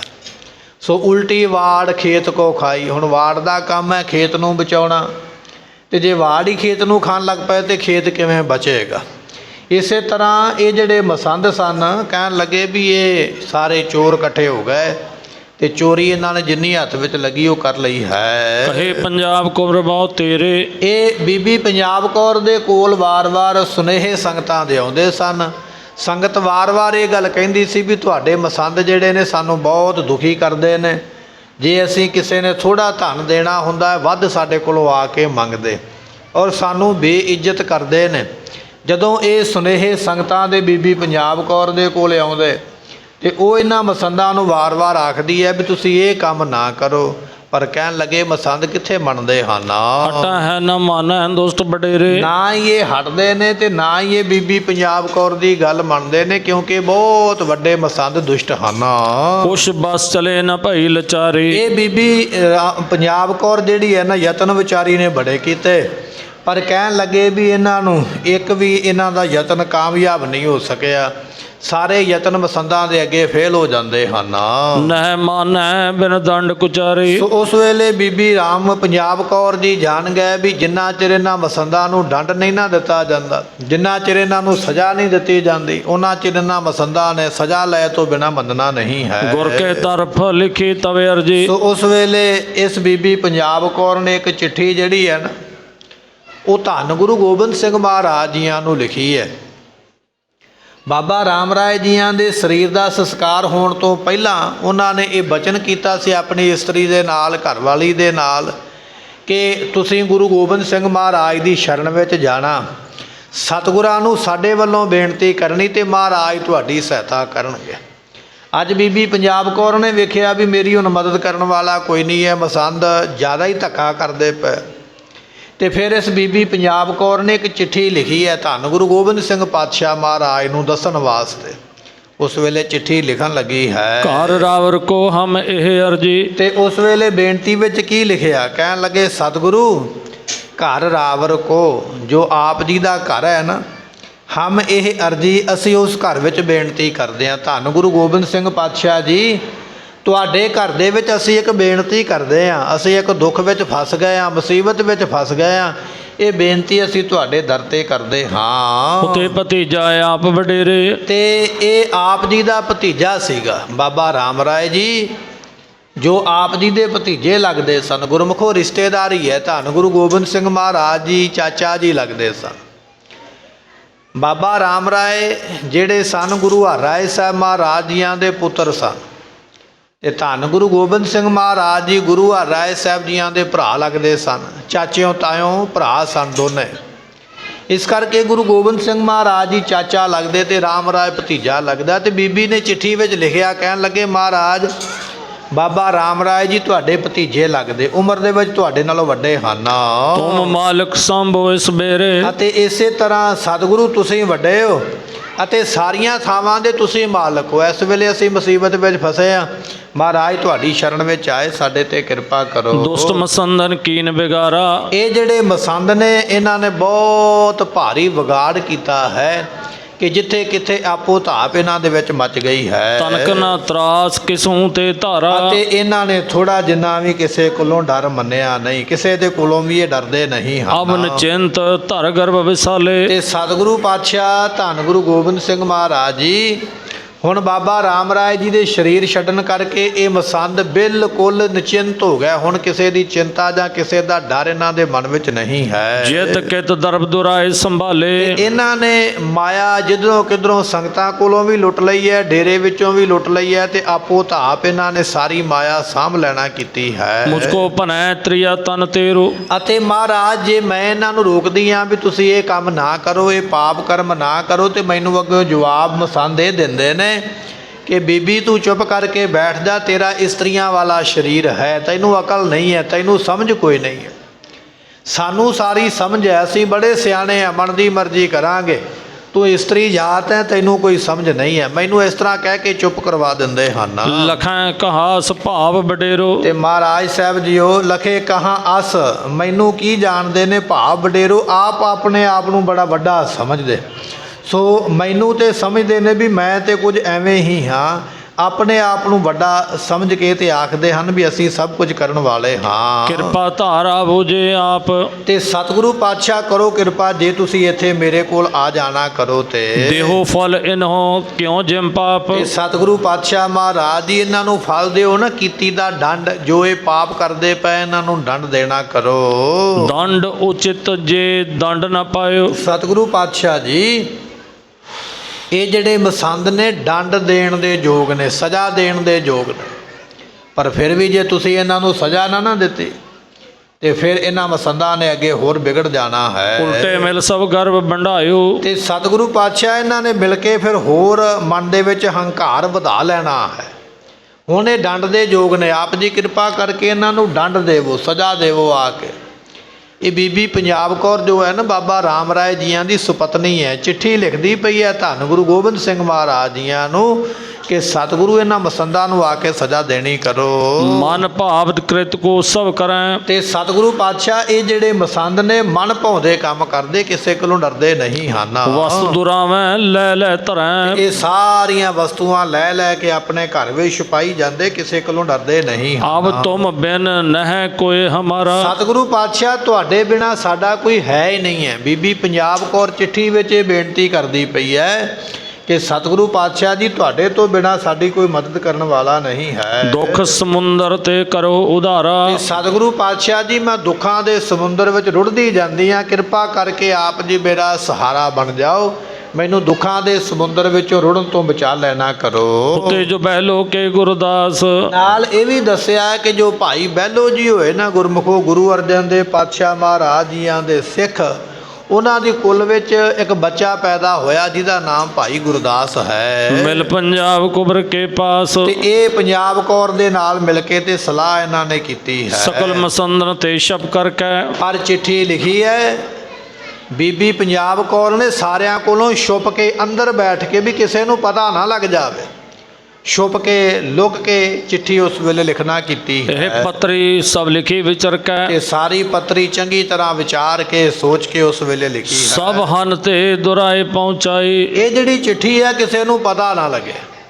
ਤੇ ਬੀਬੀ ਪੰਜਾਬ ਕੌਰ ਨੇ ਚਿੱਠੀ ਛੁਪਾ ਕੇ ਲਿਖ ਕੇ ਤੇ ਧੰਨ ਗੁਰੂ ਗੋਬਿੰਦ ਸਿੰਘ ਮਹਾਰਾਜ ਜੀ ਦੇ ਕੋਲ ਪਹੁੰਚਾ ਦਿੱਤੀ। ਕਲਗੀਧਰ ਸਮੀਪ ਤਵੇ ਆਏ। ਤੇ ਇਹ ਚਿੱਠੀ ਜਿਹੜੀ ਹੈ ਇੱਕ ਸਿੱਖ ਲੈ ਕੇ ਕਲਗੀਧਰ ਪਾਤਸ਼ਾਹ ਧੰਨ ਗੁਰੂ ਗੋਬਿੰਦ ਸਿੰਘ ਮਹਾਰਾਜ ਜੀ ਪੌਂਟਾ ਸਾਹਿਬ ਦੀ ਧਰਤੀ ਤੇ ਬਿਰਾਜੇ ਹੋਏ ਤੇ ਸਤਿਗੁਰਾਂ ਦੇ ਕੋਲ ਚਿੱਠੀ ਲੈ ਕੇ ਸਿੱਖ ਉਸ ਵੇਲੇ ਪਹੁੰਚਿਆ ਹੈ। ਨੰਦ ਚੰਦ ਲੈ ਕਰ ਢਿਗ ਗਏ। ਉਸ ਵੇਲੇ ਇਹ ਚਿੱਠੀ ਗੁਰੂ ਘਰ ਦਾ ਜੋ ਦੀਵਾਨ ਹੈ ਨਾ, ਨਾਮ ਹੈ ਭਾਈ ਨੰਦ ਚੰਦ, ਇਹ ਚਿੱਠੀ ਹੱਥ ਵਿੱਚ ਲੈ ਕੇ ਤੇ ਧੰਨ ਗੁਰੂ ਗੋਬਿੰਦ ਸਿੰਘ ਮਹਾਰਾਜ ਦੇ ਕੋਲ ਪਹੁੰਚਾ ਹੈ। ਸਰਬ ਪ੍ਰਸੰਦ ਸੁਨਾਵਤ ਭਇਓ। ਤੇ ਸਾਰੀ ਗੱਲਬਾਤ ਚਿੱਠੀ ਪੜ੍ਹ ਕੇ ਭਾਈ ਨੰਦ ਚੰਦ ਨੇ ਧੰਨ ਗੁਰੂ ਗੋਬਿੰਦ ਸਿੰਘ ਮਹਾਰਾਜ ਜੀਆਂ ਨੂੰ ਦੱਸ ਦਿੱਤੀ ਕਿ ਮਹਾਰਾਜ ਇਹ ਸੁਨੇਹਾ ਤੁਹਾਡੇ ਵਾਸਤੇ ਆਇਆ ਹੈ। ਤਿਸ ਨਰ ਕੋ ਵੀ ਨਿਕਟ ਹਕਾਰ। ਤੇ ਸਤਿਗੁਰੂ ਪਾਤਸ਼ਾਹ ਨੇ ਜਦੋਂ ਚਿੱਠੀ ਸੁਣੀ ਨਾ ਬੀਬੀ ਪੰਜਾਬ ਕੌਰ ਦੀ, ਉਹਦੇ ਵਿੱਚ ਲਿਖਿਆ ਸੀ ਵੀ ਰਾਮ ਰਾਏ ਸਰੀਰ ਛੱਡ ਗਏ ਨੇ ਤੇ ਮਸੰਦ ਆਪਣੀ ਮਰਜ਼ੀ ਕਰਦੇ ਪਏ, ਮਹਾਰਾਜ ਇਹਨਾਂ ਨੂੰ ਸਜ਼ਾ ਦੇਵੋ।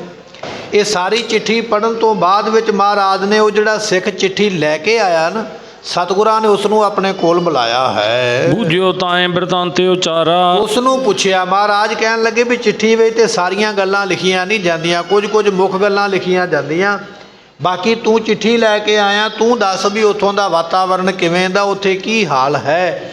ਤੇ ਉਹ ਜਿਹੜਾ ਚਿੱਠੀ ਲੈ ਕੇ ਸਿੱਖ ਆਇਆ ਸੀ, ਉਹਨੇ ਸਾਰਾ ਪ੍ਰਸੰਗ ਜੋ ਵੀ ਗੱਲਬਾਤ ਹੈ ਉਹ ਧੰਨ ਗੁਰੂ ਗੋਬਿੰਦ ਸਿੰਘ ਮਹਾਰਾਜ ਜੀਆਂ ਨੂੰ ਦੱਸ ਦਿੱਤੀ ਹੈ। ਮਰਜ ਰਹੀ ਸਭ ਕੋ ਬਹੁ ਬਾਰੀ। ਇਹ ਸਿੱਖ ਨੇ ਦੱਸਿਆ ਕਿ ਮਹਾਰਾਜ ਸਾਹਿਬ ਜੀ ਉਹ ਬੀਬੀ ਪੰਜਾਬ ਕੌਰ ਸਾਰਿਆਂ ਨੂੰ ਰੋਕਣਾ ਕਰਦੀ ਹੈ, ਰੁਕਦੀ ਵਾਰ-ਵਾਰ ਆਖਦੀ ਹੈ ਨੈ ਮਾਨੀ ਕਾਇਆ ਮਿਲ ਜਾਰੀ। ਪਰ ਇਹ ਜਿਹੜੇ ਮਸੰਦ ਨੇ ਬਹੁਤੇ ਹੰਕਾਰੀ ਹੋ ਗਏ ਨੇ ਤੇ ਬੀਬੀ ਪੰਜਾਬ ਕੌਰ ਦੀ ਕੋਈ ਵੀ ਗੱਲ ਮੰਨਣ ਵਾਸਤੇ ਤਿਆਰ ਨਹੀਂ। ਭੈ ਨਿਰਭੈ ਮਨ ਭਾਵਤ ਕਰੈ। ਇਹ ਜਿਹੜੇ ਮਸੰਦ ਨੇ ਇਹਨਾਂ ਨੂੰ ਕਿਸੇ ਦਾ ਡਰ ਨਹੀਂ ਹੈ, ਭੈ ਤੋਂ ਰਹਿਤ ਹੋ ਗਏ ਨੇ, ਨਿਡਰ ਹੋ ਗਏ ਨੇ ਤੇ ਆਪਣੀ ਮਰਜ਼ੀ ਦੇ ਕੰਮ ਕਰਦੇ ਪਏ। ਮਸੰਦਾਂ ਨੇ ਬੜਾ ਦੁੱਖ ਦਿੱਤਾ ਹੋਇਆ ਸੰਗਤਾਂ ਦੇ ਵਿੱਚ, ਸੰਗਤਾਂ ਵੀ ਦੁਖੀ ਨੇ ਔਰ ਬਾਬਾ ਰਾਮ ਰਾਏ ਜੀਆਂ ਦੀ ਸੁਪਤਨੀ ਜੋ ਪੰਜਾਬ ਕੌਰ ਉਹ ਵੀ ਬੜਾ ਦੁਖੀ ਹੈ ਤੇ ਇਹ ਮਸੰਦ ਕਿਸੇ ਦੀ ਗੱਲ ਮੰਨਦੇ ਨਹੀਂ ਹਨ।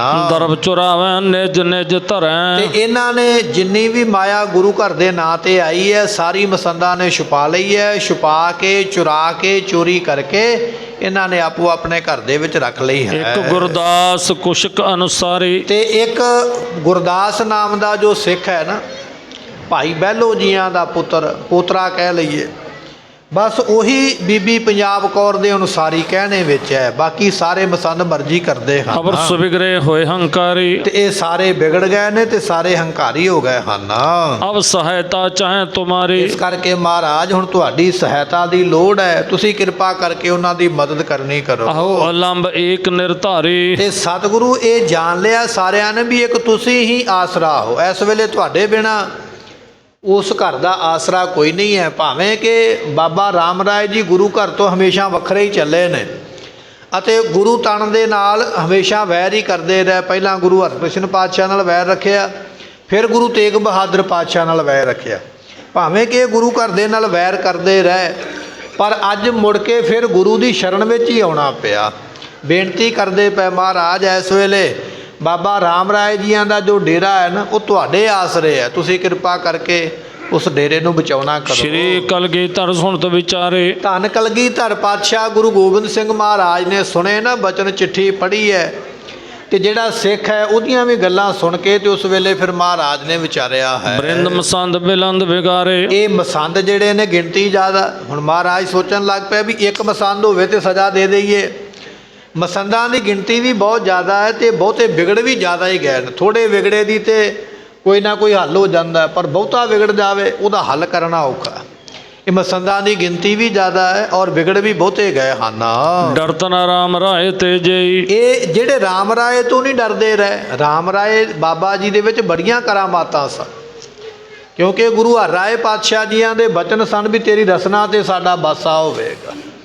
ਇਸ ਕਰਕੇ ਰਾਮ ਰਾਏ ਦੇ ਮੂੰਹ ਕਹਿ ਬਚਨ ਪੂਰੇ ਹੁੰਦੇ ਸਨ। ਪਰ ਇਹ ਮਸੰਦ ਇੰਨੇ ਹੰਕਾਰੀ ਹੋ ਗਏ ਸਨ ਕਿ ਬਾਬਾ ਰਾਮ ਰਾਏ ਜੀ ਦੇ ਕੋਲੋਂ ਵੀ ਡਰਦੇ ਨਹੀਂ ਹਨ। ਕਿਉਂ ਨਾ ਬੁਰਾ ਠਾਨਾ ਅਬ ਤੇਈ। ਤੇ ਸਤਿਗੁਰੂ ਪਾਤਸ਼ਾਹ ਜਾਣਦੇ ਵੀ ਜਿਹੜੇ ਰਾਮ ਰਾਏ ਤੋਂ ਨਹੀਂ ਡਰਦੇ ਉਹ ਹੁਣ ਬੁਰਾ ਕਿਉਂ ਨਹੀਂ ਕਰਨਗੇ। ਜਿੰਨਾ ਵਾਹ ਲੱਗੇਗੀ, ਜਿੰਨਾ ਜ਼ੋਰ ਲੱਗੇਗਾ, ਬੁਰਾ ਕਰਮ ਉਹਨਾਂ ਨੇ ਸ਼੍ਰੀ ਗੁਰੂ ਨਾਨਕ ਕੇ ਘਰ ਸਾਰੇ। ਪਰ ਗੁਰੂ ਨਾਨਕ ਦੇ ਪਾਤਸ਼ਾਹ ਮਹਾਰਾਜ ਜੀਆਂ ਦੇ ਘਰ ਜਿੰਨੇ ਵੀ ਹਨ ਧਨੀ ਮਸੰਦ ਅਧਿਕ ਹੰਕਾਰੇ। ਤੇ ਇਹ ਕਈ ਮਸੰਦ ਹੰਕਾਰੀ ਹੋ ਗਏ ਨੇ, ਬਹੁਤੇ ਹੰਕਾਰੀ ਹੋ ਗਏ ਨੇ, ਬਹੁਤੇ ਮਾਨ ਵਿੱਚ ਆ ਗਏ। ਅਦਬ ਨਾ ਕਰਹਿ ਨਾ ਸ਼ਰਧਾ ਧਾਰੈ। ਨਾ ਇਹਨਾਂ ਦੇ ਮਨ ਵਿੱਚ ਅਦਬ ਰਹਿ ਗਿਆ। ਅਦਬ ਤੋਂ ਭਾਵ ਹੁੰਦਾ ਸਤਿਕਾਰ। ਇਹਨਾਂ ਮਸੰਦਾਂ ਕੋਲ ਗੁਰਮੁਖੋ ਮਾਇਆ ਇੰਨੀ ਆ ਗਈ ਹੈ ਵੀ ਹੁਣ ਇਹਨਾਂ ਦਾ ਸਤਿਕਾਰ ਨਹੀਂ ਰਹਿ ਗਿਆ। ਗੁਰੂ ਦਾ ਸਤਿਕਾਰ ਇਹਨਾਂ ਦੇ ਮਨ ਵਿੱਚ ਨਹੀਂ ਰਹਿ ਗਿਆ। ਨਾ ਹੀ ਇਹ ਗੁਰੂ ਘਰ ਦਾ ਸਤਿਕਾਰ ਕਰਦੇ ਤੇ ਨਾ ਹੀ ਇਹਨਾਂ ਦੇ ਮਨ ਵਿੱਚ ਸ਼ਰਧਾ ਰਹਿ ਗਈ ਹੈ। ਇਹ ਧੰਨ ਗੁਰੂ ਗੋਬਿੰਦ ਸਿੰਘ ਮਹਾਰਾਜ ਜੀਆਂ ਨੇ ਉਸ ਵੇਲੇ ਸੋਚਿਆ ਹੈ। ਅਪਰ ਨਰਨ ਸਮ ਗੁਰੂ ਵਿਚਾਰੈ। ਤੇ ਸਤਿਗੁਰੂ ਪਾਤਸ਼ਾਹ ਇਹ ਸੋਚਦੇ ਪਏ ਵੀ ਜਿਵੇਂ ਆਮ ਕੋਈ ਬੰਦਾ ਹੁੰਦਾ ਨਾ, ਜਿਵੇਂ ਆਪਾਂ ਆਮ ਲੋਕ ਦੁਨੀਆ ਤੇ ਆਏ ਆ ਜਨਮ ਲੈ ਕੇ, ਇਹ ਮਸੰਦ ਇੰਨੇ ਮਾਨੀ ਹੋ ਗਏ ਨੇ ਵੀ ਗੁਰੂ ਨੂੰ ਵੀ ਇੱਕ ਆਮ ਬੰਦਾ ਹੀ ਸਮਝਣ ਲੱਗ ਪਿਆ ਵੀ ਜਿਵੇਂ ਦੇ ਅਸੀਂ ਆ ਉਵੇਂ ਦਾ ਗੁਰੂ ਹੈ। ਸਗੋਂ ਇਹਨਾਂ ਦੇ ਮਨ ਵਿੱਚ ਇਹ ਹੰਕਾਰ ਹੈ ਵੀ ਗੁਰੂ ਨੂੰ ਅਸੀਂ ਬਣਾਇਆ, ਜੇ ਅਸੀਂ ਹਾਂ ਤੇ ਗੁਰੂ ਤਾਂ ਬਣਿਆ, ਅਸੀਂ ਨਾ ਹੋਈਏ ਤੇ ਗੁਰੂ ਨਾ ਹੋਵੇ। ਇਸ ਤਰ੍ਹਾਂ ਗੁਰੂ ਨੂੰ ਵੀ ਆਮ ਤਨ ਆਮ ਸਰੀਰ ਸਮਝਦੇ ਹਨ। ਗਾਨ ਸਿੱਖਨ ਕੇ ਮਹਿਦ ਸੰਤਾਪੀ। ਇਹ ਬਹੁਤ ਜ਼ਿਆਦਾ ਸਿੱਖਾਂ ਨੂੰ ਦੁੱਖ ਦੇਣ ਵਾਲੇ ਤੇ ਬੜੇ ਦੁਸ਼ਟ ਤੇ ਬੜੇ ਵੱਡੇ ਭਾਰੀ ਪਾਪੀ ਹਨ। ਧਾਲੇ ਬਨੈ ਸਰਾਪੀ ਪਾਪੀ। ਤੇ ਕਹਿਣ ਲੱਗੇ ਵੀ ਧਨ ਲੈ ਕੇ ਸੰਗਤਾਂ ਦੇ ਕੋਲੋਂ, ਸਿੱਖਾਂ ਦੇ ਕੋਲੋਂ ਬਹੁਤਾ ਧਨ ਲੈ ਕੇ, ਬਹੁਤੀ ਮਾਇਆ ਲੈ ਕੇ ਤੇ ਇਹ ਜਿਹੜੇ ਮਸੰਦ ਨੇ ਇਹ ਸਰਾਪੀ ਬਣ ਗਏ ਨੇ। ਸਰਾਪੀ ਤੋਂ ਭਾਵ ਹੁੰਦਾ ਸ਼ਰਾਬ ਪੀਣ ਵਾਲੇ, ਕੁਕਰਮ ਕਰਨ ਲੱਗ ਪਏ। ਜਿਹੜੇ ਕੁਕਰਮਾਂ ਤੋਂ ਗੁਰੂ ਪਾਤਸ਼ਾਹ ਨੇ ਰੋਕਿਆ ਉਹੀ ਕਰਨ ਲੱਗ ਪਏ। ਧੰਨ ਦਸਵੇਂ ਪਾਤਸ਼ਾਹ ਮਹਾਰਾਜ ਜੀਆਂ ਦੇ ਕੋਲ ਇੱਕ ਵਾਰੀ ਨਾਟਕ ਖੇਡਣ ਵਾਲੇ ਜਿਹੜੇ ਸਨ, ਰਾਸ ਪਾਉਣ ਵਾਲੇ, ਉਹ ਆਏ। ਤੇ ਮਹਾਰਾਜ ਨੇ ਪੁੱਛਿਆ ਭਾਈ ਰਾਸ ਕਿਹਦੀ ਪਾ ਕੇ ਵਿਖਾਓਗੇ? ਰਾਸ ਪਾਉਣ ਤੋਂ ਭਾਵ ਹੁੰਦਾ ਕਿਸੇ ਦੀ ਨਕਲ ਕਰਕੇ ਵਿਖਾਉਣੀ। ਤੇ ਇਹਨਾਂ ਨੇ ਆਖਿਆ, ਕਹਿਣ ਲੱਗੇ ਮਹਾਰਾਜ ਤੁਹਾਡੇ ਮਸੰਦਾਂ ਦੀ ਅਸੀਂ ਰਾਸ ਪਾ ਕੇ ਵਿਖਾਵਾਂਗੇ, ਨਕਲ ਕਰਕੇ ਵਿਖਾਵਾਂਗੇ। ਤੇ ਸਤਿਗੁਰੂ ਕਹਿਣ ਲੱਗੇ ਵਿਖਾਓ। ਤੇ ਉਸ ਵੇਲੇ ਇਹਨਾਂ ਨੇ ਜਿਹੜੇ ਰਾਸ ਪਾਉਣ ਵਾਲਿਆਂ ਸਨ, ਤੇ ਉਸ ਵੇਲੇ ਸ਼ਰਾਬੀ ਜਿਵੇਂ ਬੰਦਾ ਹਰਕਤਾਂ ਕਰਦਾ ਹੈ, ਮਾੜੀਆਂ ਗੱਲਾਂ ਕਰਦਾ, ਗਾਲਾਂ ਦਿੰਦਾ, ਮਾੜਾ ਬੋਲਦਾ, ਇਸ ਤਰ੍ਹਾਂ ਇਹਨਾਂ ਨੇ ਇੱਕ ਨਾਟਕ ਕਰਕੇ ਧੰਨ ਗੁਰੂ ਗੋਬਿੰਦ ਸਿੰਘ ਮਹਾਰਾਜ ਨੂੰ ਵਿਖਾਇਆ। ਤੇ ਸਤਿਗੁਰੂ ਬੜੇ ਗੁੱਸੇ ਵਿੱਚ ਆਏ ਤੇ ਪੁੱਛਿਆ ਵੀ ਇਹ ਕੀ ਗੱਲ ਹੈ? ਤੇ ਇਹਨਾਂ ਨੇ ਦੱਸਿਆ, ਕਹਿਣ ਲੱਗੇ ਮਹਾਰਾਜ ਅਸੀਂ ਤੇ ਕੇਵਲ ਨਾਟਕ ਕਰਕੇ ਵਿਖਾਇਆ, ਪਰ ਤੁਹਾਡੇ ਮਸੰਦ ਇਸੇ ਤਰ੍ਹਾਂ ਕਰਦੇ ਨੇ ਘਰਾਂ ਵਿੱਚ ਜਾ ਕੇ। ਸੰਗਤ ਦੀ ਮਾਇਆ, ਗੁਰੂ ਦੀ ਮਾਇਆ ਦੇ ਨਾਲ ਨਾਲੇ ਸ਼ਰਾਬ ਪੀਂਦੇ ਨੇ, ਨਾਲੇ ਮਾਸ ਖਾਂਦੇ, ਨਾਲੇ ਗਾਲਾਂ ਦਿੰਦੇ ਤੇ ਮਾੜਾ ਬੋਲਦੇ। ਜਦੋਂ ਮਹਾਰਾਜ ਨੇ ਇਹ ਸਾਰਾ ਕਰਤੱਵ ਵੇਖਿਆ ਨਾ, ਰਾਸ ਪੈਂਦੀ ਵੇਖ ਕੇ ਮਹਾਰਾਜ ਨੇ ਜਾਣਿਆ ਵੀ ਵਾਕਿਆ ਹੀ ਇਹ ਮਸੰਦ ਸਾਡੀ ਸੰਗਤ ਨੂੰ ਤੰਗ ਕਰਦੇ ਪਏ, ਇਹਨਾਂ ਨੂੰ ਦੰਡ ਦੇਣਾ ਚਾਹੀਦਾ, ਸਜ਼ਾ ਦੇਣੀ ਚਾਹੀਦੀ ਹੈ। ਸੋ ਇਹ ਜਿਹੜੇ ਮਸੰਦ ਬਾਬਾ ਰਾਮ ਰਾਏ ਜੀ ਦੇ ਨੇ, ਬਾਬਾ ਰਾਮ ਰਾਏ ਜੀ ਦੇ ਸਰੀਰ ਛੱਡ ਜਾਣ ਤੋਂ ਮਗਰੋਂ ਕਿਸੇ ਦਾ ਡਰ ਰਹਿ ਨਹੀਂ ਗਿਆ। ਤੇ ਕਹਿਣ ਲੱਗੇ ਵੀ ਗੁਰੂ ਘਰ ਦੀ ਮਾਇਆ ਜਿੰਨੀ ਆਉਂਦੀ ਉਸ ਨੂੰ ਹੜੱਪ ਲੈਂਦੇ ਨੇ, ਸ਼ਰਾਬ ਤੇ ਮਾਸ ਦੀ ਵਰਤੋਂ ਕਰਦੇ ਹਨ। ਵੇਸ਼ਿਆ ਭੋਗਨ ਆਦਿ ਵਿਕਾਰਾ। ਤੇ ਇੱਥੇ ਹੀ ਬਸ ਨਹੀਂ, ਫਿਰ ਜਦੋਂ ਬੰਦਾ ਅਮਲ ਕਰੇਗਾ, ਨਸ਼ਾ ਕਰੇਗਾ, ਫਿਰ ਕੁਕਰਮੀ ਵੀ ਤੇ ਹੋਵੇਗਾ। ਜੇ ਸ਼ਰਾਬ ਪੀਤੀ ਹੈ, ਨਸ਼ਾ ਕੀਤਾ ਹੈ, ਤੇ ਫਿਰ ਕੁਕਰਮ ਵੀ ਜ਼ਰੂਰ ਕਰੇਗਾ। ਤੇ ਮਹਾਰਾਜ ਜੀਆਂ ਦਾ ਬਚਨ ਹੈ ਕਿ ਏਕਾ ਨਾਰੀ ਜਤੀ ਹੋਏ, ਪਰ ਨਾਰੀ ਧੀ ਭੈਣ ਵਿਖਾਣਾ। ਦੇਖ ਪਰਾਈਆਂ ਚੰਗੀਆਂ ਮਾਵਾਂ ਭੈਣਾਂ ਧੀਆਂ ਜਾਣ, ਇਹ ਗੁਰੂ ਘਰ ਦਾ ਸਿਧਾਂਤ ਹੈ।